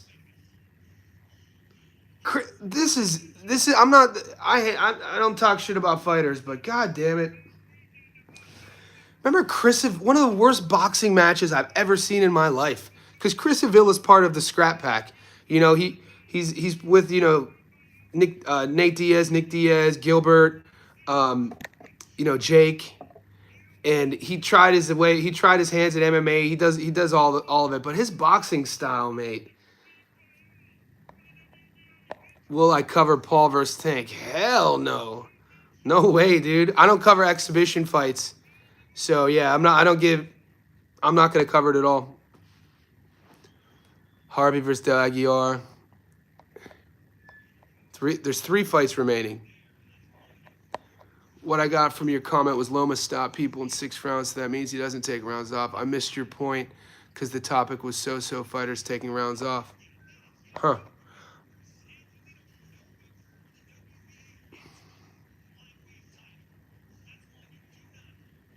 Yeah, I don't cover exhibitions, and I didn't cover Manny versus Barrios because I didn't feel that fight should have went down either. I didn't cover Jake Paul, Mike Tyson. I'm not doing exhibitions.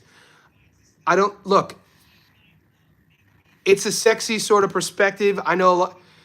You know, call it for what it is. It's an entertaining exhibition. It's not boxing. I'm a boxing channel. I'm not going to even entertain that fight. I personally, and you understand financially, yes, Tank has to do it for money. It's a bank robbery. I get it. But I'm not covering that. Are you serious? It prostitutes our sport. Don't even call it boxing, because when you call it boxing, Jake Paul, you are convoluting our sport, and you know what I'm saying? So it's like, it's prostituting the sport itself. I don't like that.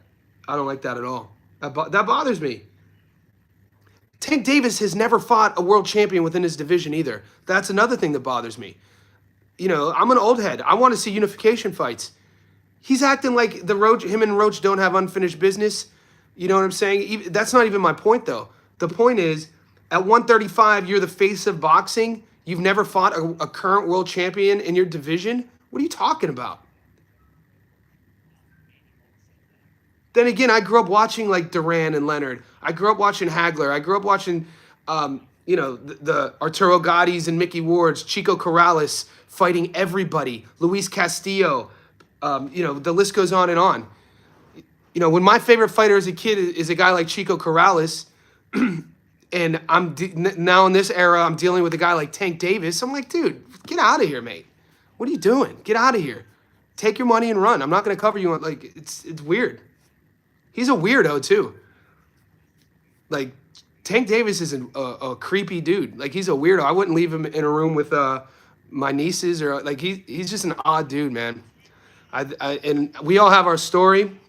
Everybody comes from somewhere. We all have trauma, but that dude is he I don't even want to get into it. His decision making in stressful scenarios haven't always been the best, and I just think he's an odd guy. So I'm not a fan. But you'll call me a hater. You could call me a hater if you want. I'm not a hater. I always watch him box. When he boxes, I tune in. Super talented, speed, world class. Never challenged himself though, and that's fine. It's okay. It's all good. But don't call it boxing. It's an exhibition. That's what it is. For the sake of Jake Paul, having street cred, bro. Like, what are you doing, dude? Look at the Family Girls. Even when he fights, Tank gets distracted.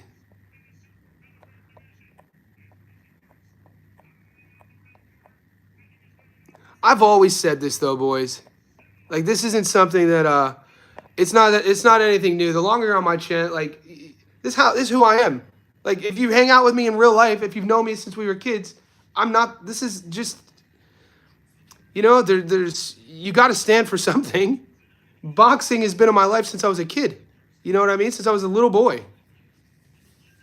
The idea that we could just prostitute our sport out when people die. We just saw this happen. People die all the time in the ring. And with a sport that has real life consequences, with probably 99% of the fighters who give it a go, some of them are on this live stream. I have a lot of amateurs who follow me, a lot of pros that I'm friends with. They'll never make $1 million. They'll never make generational wealth. They'll have to have another job.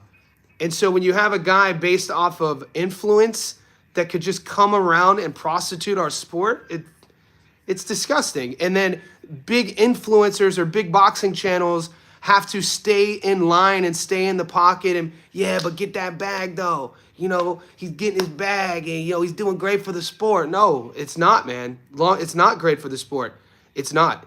And, what Jake does with the females as well, the average person will say what he's doing with the females is great. He's promoting women's boxing. On the surface, that's what it looks like. But it's akin to this is going to sound insane. It's akin to what Turkey al-Sheikh is doing in relation to what the Saudis do politically, geopolitically. And that's akin to what 1936, the Olympics in Munich was. Look up the term sports washing. This is exactly what tyrannical positions of power do to sort of disguise what's really going on behind the curtain. So obviously Jake Paul isn't committing atrocities against humanity, but what he is doing is, using the female promotion, the MVP promotion, all the good thing that he's doing, promoting the women, giving them featured fights, getting them paid for the sake of him behind the scenes, prostituting our sport, becoming super wealthy for it, taking spots from guys who will never get those spots, real fighters. And over time, the consequences of this will be the average boxing fan who comes to watch the sport will have a different expectation over time on what to expect versus what's really real. And it's not good for the sport.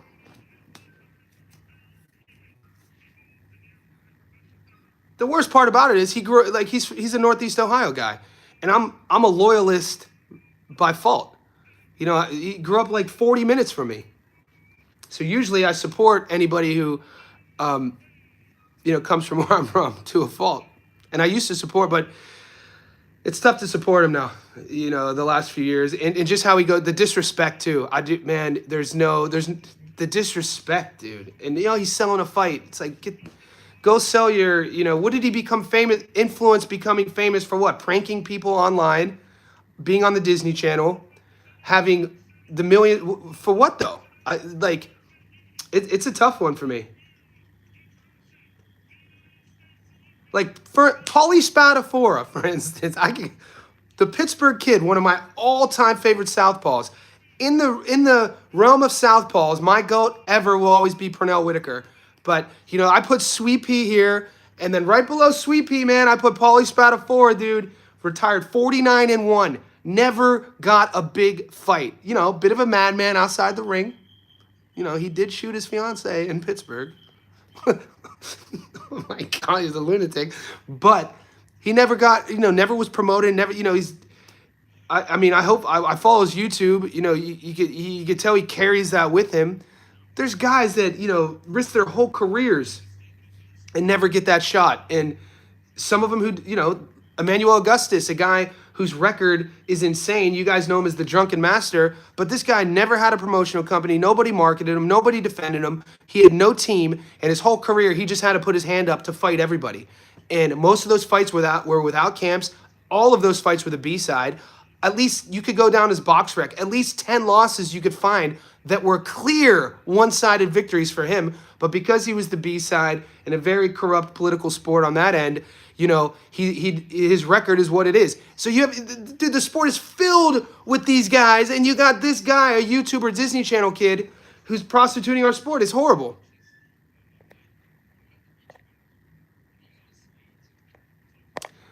Jinru, appreciate the super chat, mate. That's freaking amazing, bro. Like, whatever it is, I appreciate you supporting me. He says, "What's up, Johnny? Salute to you and the channel. I appreciate your channel and content. Here's some shekels for a protein shake or chicken."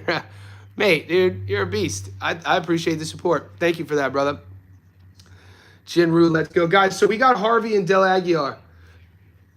So if my guy from New Zealand's still on, or who was asking, MMA Better, you were asking about Harvey. Is this the guy that we should be on? It's a 6-rounder. I think some of the boys on the stream have Harvey. King Picks, you've been on the grind, Johnny. I see. Appreciate you, King Picks. Boxing man. So did all you boys get? Do you got action on him? I didn't say Artur Ara. Dude, you know that draw is coming one day. It's coming. He's the future. Okay, MMA. So I'll put his name in my book. And you think I'm lying? So these are like notes and names of guys. You can't know everybody. So I wasn't aware. I wasn't aware of Harvey. Give me like a MMA Better if you can. Give me like a 1-sentence pitch. Give me an elevator pitch, as the, you know, entrepreneurs, sort of pitch deck guys, angel investors would ask. Sell me on Harvey on why, because I don't know who he is. You said he was an Olympian.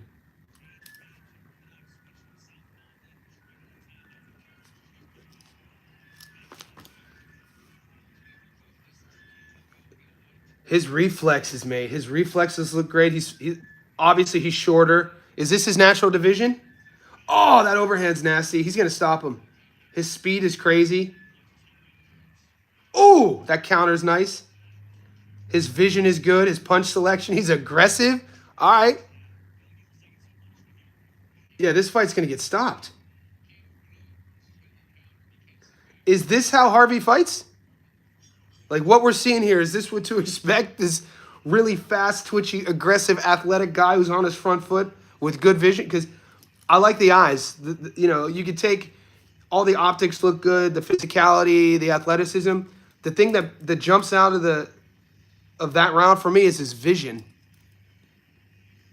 Yeah, okay. Okay, I get excited when I learn about new prospects. Jamal Harvey. Damn, dude, you just bummed me out, by the way. I think people forget how fun AB was when he was coming up. Jesus. Talk about the skill set he had. When AB, young AB coming up, cooking, all the skills he had, you had the charisma, dude. Come on, man. That's why our sport's so brutal. Cause fans, fans will use all that against you when you get old, and you obviously you don't have the right people around you. Art, it's over. First round. Yeah, he didn't want any. He didn't want any more of that. So is Jamal Harvey getting compared to AB, or is that the chat's comparison?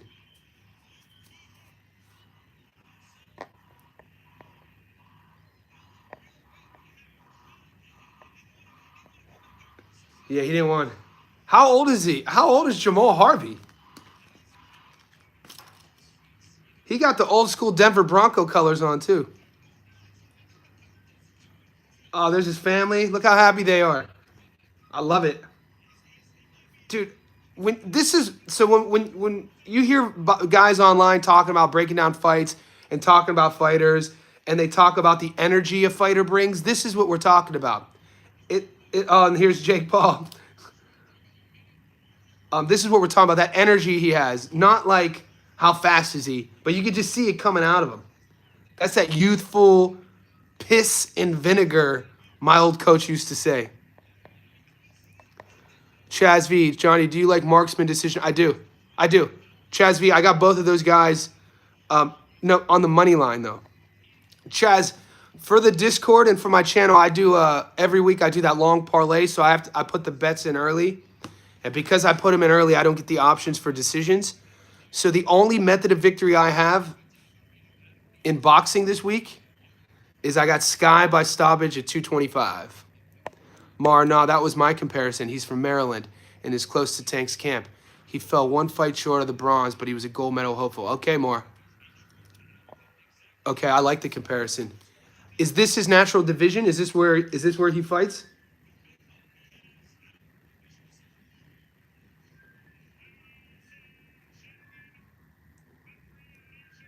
Man, he's a fun prospect, man. Thanks for putting me on, MMA Better. What is he? How old is he?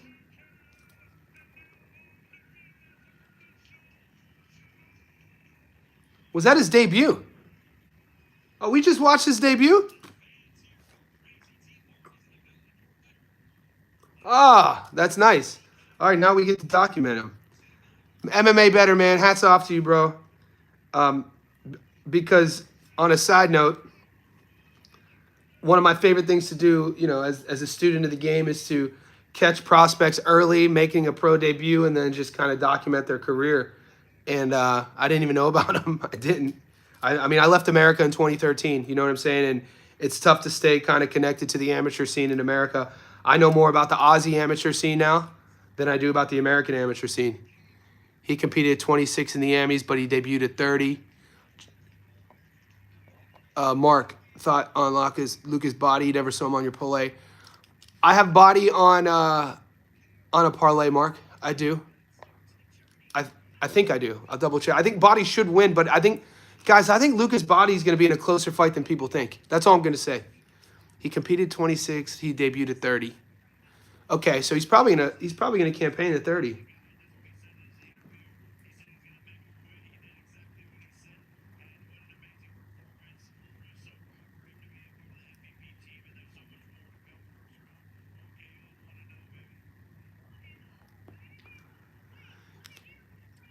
Yeah, it's another thing about your boy in the ring, Jake Paul, is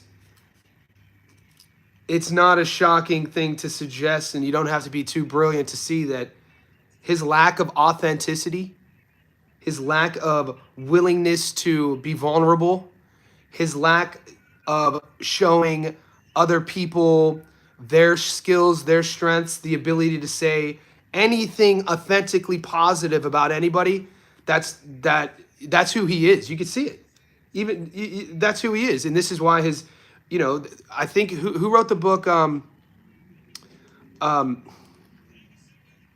Napoleon Hill. Napoleon Hill wrote a very famous book, a business book, and one of the quotes in Napoleon Hill's business book was about, in order to create waves in anything is to be polarizing. So being polarizing, you see, shrunk down, clickbaity. Be clickbaity, right? And, you know, what that does do is, you know, it gets you in this modern world, it gets you views, it gets you followers, being polarizing because you draw a line in the sand. You're on one side and you fight against another side. What the downside in that, though, is that you lose who you really are over time. The more you act a certain way. And that sort of, I don't know, man. But people like the lack of authenticity, even in that moment. It's just like, yeah, okay, I'm glad. Yeah, he's not my type of guy.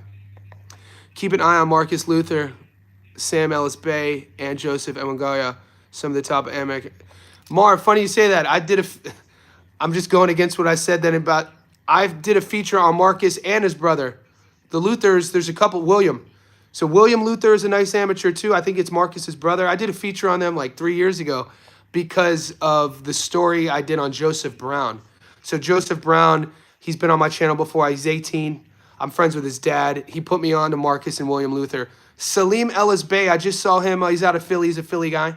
I follow him as well. So I guess I guess I do know a little bit about the AMI scene. We don't have to blame Jake Paul who he is, but to Davis, nah, man. Controversy creates cash. Eric Bischoff, WCW reference, man. People sleep on WCW, man. I was a WCW type of guy back in the day. Especially like the OG Sting days, dude, or Flying Brian. And then Flying Brian, it was his real, you know, he came to the WWF under the name Brian Pillman. He played in the NFL for the Bengals. But when he was in the WCW, he was Flying Brian, one of my favorite wrestlers. You know, rest in peace. He, you know, mental health, passed away super young in his early 30s. WCW was like the anti. I mean, I watched the WWF in the early 90s when I was a boy. Like Marty Jannetty, Shawn Michaels, Bret the Hitman Hart, Jimmy Superfly Snuka. Who else were some? Brutus the Barber Beefcake. I'll never forget. Brutus the Barber Beefcake had his little segment called The Barbershop, and him and his best mates were like the Rockers, Marty Jannetty and Shawn Michaels. And to this day, it was the first time. I think I was 8 years old. I think it was 1990, and I used to have to hide. I used to have to hide everything, boys. This I used to have to hide it from my dad because my dad was an American football player. You know, came from Czechoslovakia. His family fled the war, fled communism. And I wasn't allowed to watch cartoons. I wasn't allowed to watch, like, any fantasy. There was no way I was watching, like, sci-fi. And he caught me once watching the WWF. He's like, Johnny, you watching this pussy shit? He was like, it's fake. And I was like, what are you talking about, dude? These are my guys. I mean, it's fake. So anyway, wrestling would be on at, like, 10 a.m. on Saturday. It was this channel called USA, the Cartoon Express. And I'd have to watch it there. And this was the first time in my life I was as an 8-year-old that I learned about getting backstabbed. I didn't know that your best friend could like stab you in the back as an 8-year-old until WWF, the barbershop, when Marty Jannetty broke a chair over Shawn Michaels' head when they were the Rockers and broke the Rockers up, boy. That was tough to get over as an 8-year-old. Johnny, who do you got, Iowa State or K-State? Diego, I got Diego. I got my. I think I'm starting. Join the Discord, Diego. I'll tell you because the boys in the Discord. I guess we're gonna start an American football thread because I bet on football. I'll have to look at my picks. Ravishing Rick Rude might have had the most insane character ever. Ravishing Rick Rude. If you don't know who that is, go pull his highlights up, what he would do. He'd wear those tight, skinny, tighty whities with the lips on the back. He will take your girl. Mr. Steal Your Girl. The OG Mr. Steal Your Girl. Actually, Magnum P.I. was the OG Mr. Steal Your Girl. And then I think after Magnum P.I., probably Ravishing Rick Rude or Ric Flair. I think OG Ric Flair was a bit more than Ravishing Rick Rude, considering his legacy. But Rick Rude was a savage. Hacksaw Jim Duggan. Him and the Bushwhackers. John, I know, dude. I had to hide things from people, Fresh BX, man. You know what that shows you though is I don't really listen to authority. It's why I've never. I remember I had a 9 to 5. I worked in an office for I think a year, and I think I was 30, and I first moved to Australia. I'm working in an office for a year, and I'm like hell to the no. Never. I can't. There's no way I could be micromanaged. I was like, I'm gonna make something work. I'm gonna build a life to where I'm just gonna roll the dice on my skills. I'm gonna upskill. I'm gonna focus things I'm passionate about. I'm gonna focus on my strengths. I'm gonna focus on the things I love to do, and I'm just gonna roll the dice on gambling on me than sitting in this office being told what to do, being miserable. So yeah, I think that me hiding things as a kid is all connected. Razor Ramon.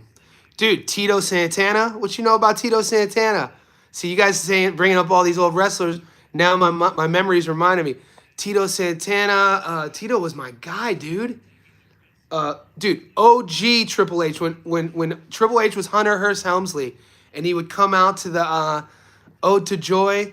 Da, da, da, da, da, da, da, da, da, da, da, da, da, da. And he'd have the I think it was the UK flag but the OG Triple H, mate.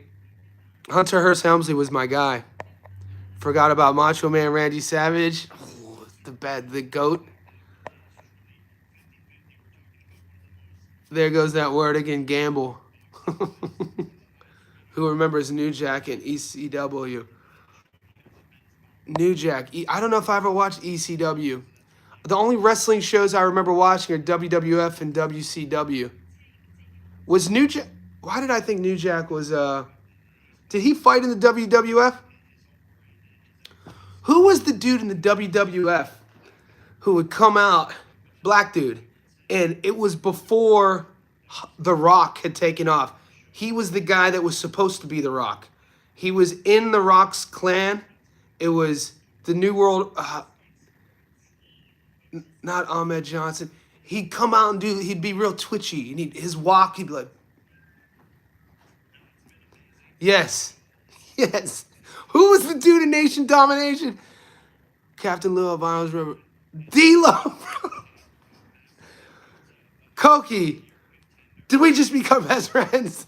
D-Lo Brown, dude. Dude, if you don't know who we're talking about, go to YouTube. Watch D-Lo Brown's entrances, dude. This dude sweat. What do the kids call it, Riz? This dude was popping. Like, my man was an animal, dude. Damn, that when they started doing their little clans, like when each sort of like, dude, that was such brilliant marketing. Dude, the whole, and then D-Generation X, to this day, you guys want to, where's tapping Deontay Wilder? To this day, the greatest upset in wrestling history. I watched it live on a Saturday morning. Who would you say? I don't want to tell you mine, and I'll be shocked. If I could give super chats, what's your biggest upset in wrestling history? And if you pick this, D'Lo Brown that won the Euro Championship, the announcer would say he was from Helsinki, Finland, or Rotterdam. What? I didn't know that. Yeah, how do I give Koki a free membership to the Discord? It was funny, that run was. I didn't remember that. No, not Bret Hart losing in Montreal. Okay, I'll give it a couple more minutes. It's only The Undertaker and I stopped watching. The Montreal Screwjob. Famous. Not that one, though. Dude, Dudley Boys, Hardy Boys, Too Cool, New Age. Dude, New Age Outlaws. He goes, the WWF Tag Team Champion of the World, the badass Billy Gunn, the Road Dogg Jesse James, the new... Dude, Age Outlaw, I forgot about that. Rey Mysterio beat Kevin Nash, got a big pop. Here was mine, and maybe I'm wrong on this, but it was a Saturday morning, and it was before X-Pac was X-Pac. He was the 1-2-3 kid. And he comes out wearing like the most Walmart uni, and I think he beat Mr. Perfect. He either pinned Mr. Perfect, and I don't know if that was part of the script, But when the 1-2-3 kid, I think it was Mr. Perfect, and it just blew him up. And then the next thing you know, the next time we see the 1-2-3 kid, he's X-Pac. Boxing fan, I watched Hogan slam Andre. You watched that live? Hold up. You were in the arena for that? Boxing fan? All great wrestlers, Johnny. Mr. Perfect is definitely top 3 favorite. Me too. His gimmick was great. He would spit the gum out, dude. He would chew up and spit the gum out.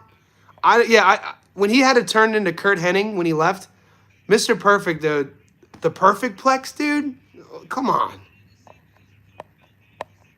Who thought The Undertaker was going to lose at WrestleMania? Nobody. If anyone wants to laugh, type in Jimmy Del Rey entrance. Del Rey gimmick was a gigolo. Wasn't there a wrestler called the Gigolo? Guys, I was legit scared of Paul Bearer as a kid. Like, my nightmares were, oh, the Undertaker. Like, they would do the Paul Bearer segment because it was when they first started giving Paul Bearer his own segment, and it would go all black, and then the smoke fog would come, and then you would see, who did Paul Bearer have in the tomb? He had the coffin, and they threw the old dude in the coffin. And I was like, dude, come on, man. That was pinnacle American culture. Like, 90s WWF signified all of it. People dropping N-bombs on live TV. People literally having real life trysts with other dudes' wives, playing out in narratives on live TV, all the while we're 10 years old. We're like, I'm here for it. Like, the young kids now got Roblox. My little nephew, I'm like, let me see what this Roblox is. And it gave me a seizure. I look at it, I was like, we had the storylines, the WWF, boy. Papa Shango, don't sleep. Papa Shango gave me nightmares, man. They went through this dark, scary phase where Papa Shango scared me. Paul Bearer gave me nightmares. Obviously, The Undertaker, when Kane came on the scene. Also, one of the things that scared me the most, I used to be a big fan of the Big Boss Man. And the Big Boss Man just got done, like, taking belt to ass to some sort of, like, jobber. Some like the Brooklyn Brawler or something. And then all of a sudden, you see this dude, and he's doing his thing. You see this dude come out from under the ring in an orange jumpsuit. His name was Nails. And he comes out and just beats the living piss out of the Big Boss Man. Takes his billy club, handcuffs him to the ring. Watch that one live. That was insane.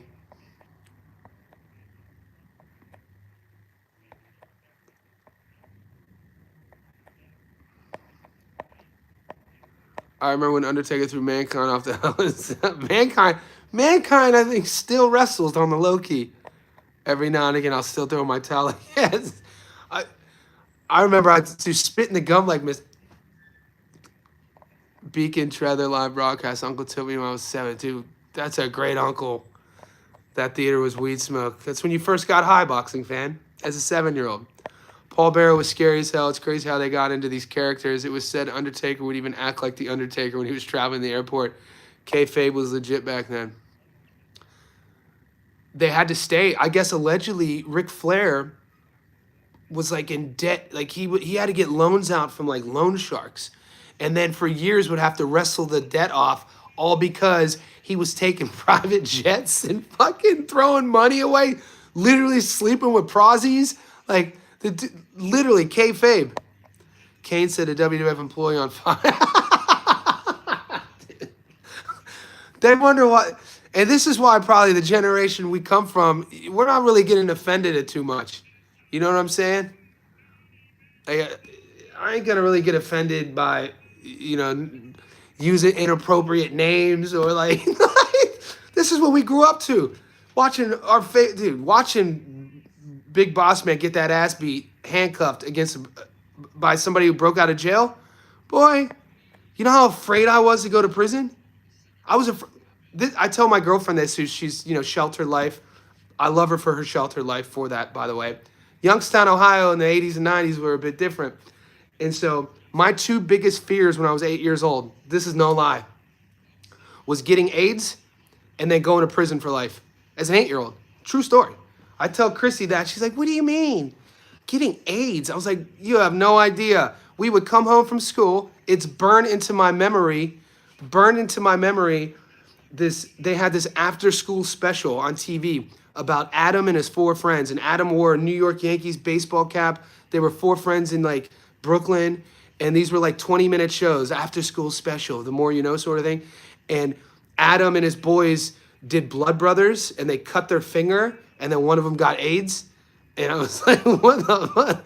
This is the lessons they're teaching us when we're 8. And then going to prison for life, the other one.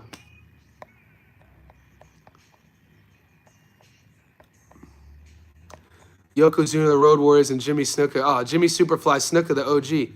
I think Jimmy Snuka, didn't he murk his wife? I think Jimmy Snuka, I think he might have murked his wife or threw like a prostitute off a balcony or something. Something wild. Something kind of similar to like Carlos Monzon. Boss Man went to Big Show's funeral and dragged his dad's Boss Man went to Big Show's funeral and dragged his dad's coffin across the field. Boss Man was a savage heel. He cooked Al Snow's dog.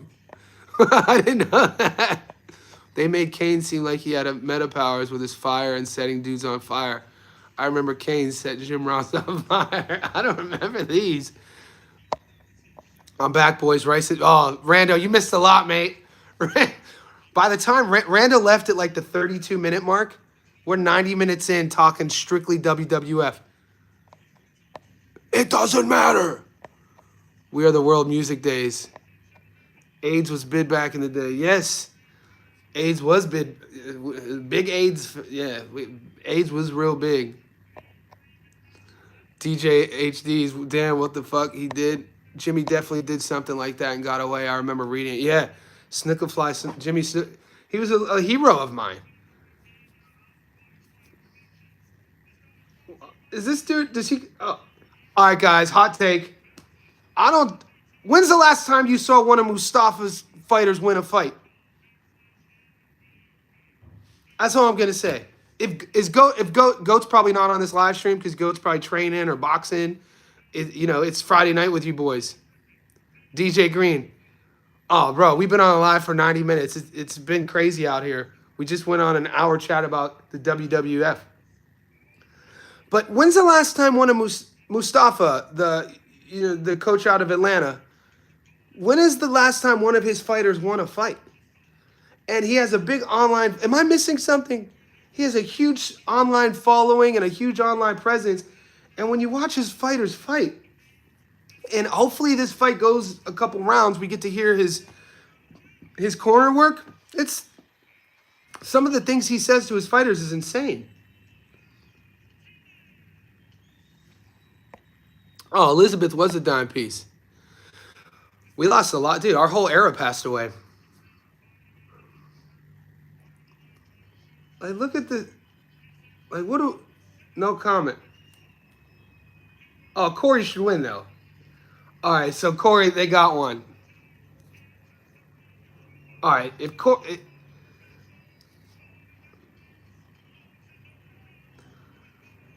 My man reminds me of his swag, a little bit of a mix of, like, Boots and Tony Harrison.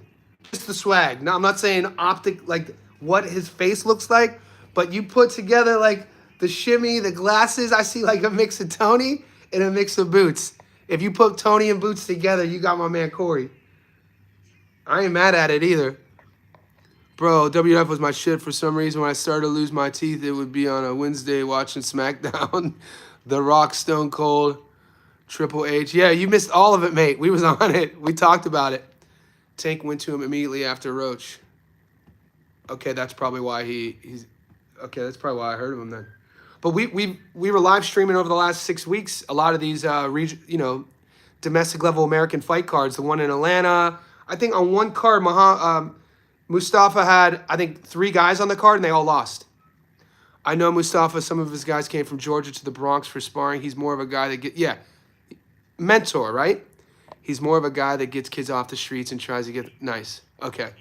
But they fight the same. See, that was the side Kogi that I was trying to figure out. That makes sense. He's a mentor, which is great. The sport needs that. And then, but you know, you mentor a guy. This has actually happened. He may be adjusting to the pro game, but personally, I was never a fan. Okay, this has happened with me twice. So I coach the fundamentals of boxing, right? I've been doing it since 2014, and I used to work at a public gym, but it was a health club, and two different times. And what I tell and I'm dealing with bankers, CEOs, guys who never learn how to throw a punch. But every now and then, I'd get like an 18-year-old who wanted to learn how to fight, and then a year into it, it's like, bro, you're freaking good, dude. It's like, I'm not gonna. I was like, I'm not taking you to coach. I don't want you to fight professionally, but like, if you want to take the next step, I will take you to my guy who is a professional trainer, and you could join his gym, and then I'll have a sit down with both of you guys, and we'll talk about how you don't know anything about boxing. I will tell him you've never fought before. I was like, because if you go into one of these gyms and say that you box, you're gonna get fucking beat up. So my point is, what I'm seeing with Mustafa is that I think it does make sense now, hearing that he's a mentor. I think he needs to probably move along some of these guys then, because the pro game's way different, and especially he doesn't fight. So having somebody, I don't know his camp. I'm boxing fan, the $2, my guy. We got the real. I got the realest chat. You guys are the beasts. Thank you, brother. Watching Shane beat Margarito when he was a 3 or 4 to 1 dog was magical. Knocked the grease off this dude. One of the best locker room moments that I can remember. And guys, that was coming off of the Cotto fight.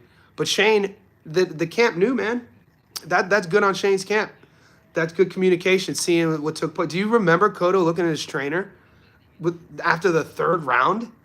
And Cotto gives him that look like, I don't know what he's hitting me with. It reminded me of Luis Cresto versus Billy Conley. Wasn't Irish Billy Conley 1980 when Panama Lewis was the trainer, and Crespo, I think Panama Lewis got banned. Crespo might have went to prison. Billy took his own life a year later. Same sort of thing happened. Yeah, Panama Lewis is an insane story if you don't know what I'm talking about. And then the Aaron Pryor incident with the water bottle. Give me the water bottle. No, not that one. The other one that I brought. It's literally on video. And then Aaron drinks out of it and goes out in the 11th round and just has this exceptional performance.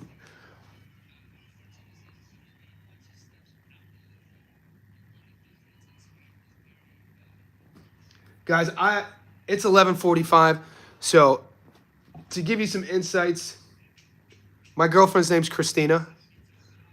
She spends the night like once a week. Now, I'm not a messy guy. I'm a neat guy. But this woman, she is like, she's pristine and to the best possible way. So when she spends the night, I have to what I call Chrisify my place, which means like I'm bleaching the bathroom. I'm vacuuming all the carpets. I'm doing all the towels. I got to go to the market to get food. I love cooking. So I have to Chrisify my place, which usually takes about an hour and a half to 2 hours. And she's spending the night tonight, so I have to end this stream.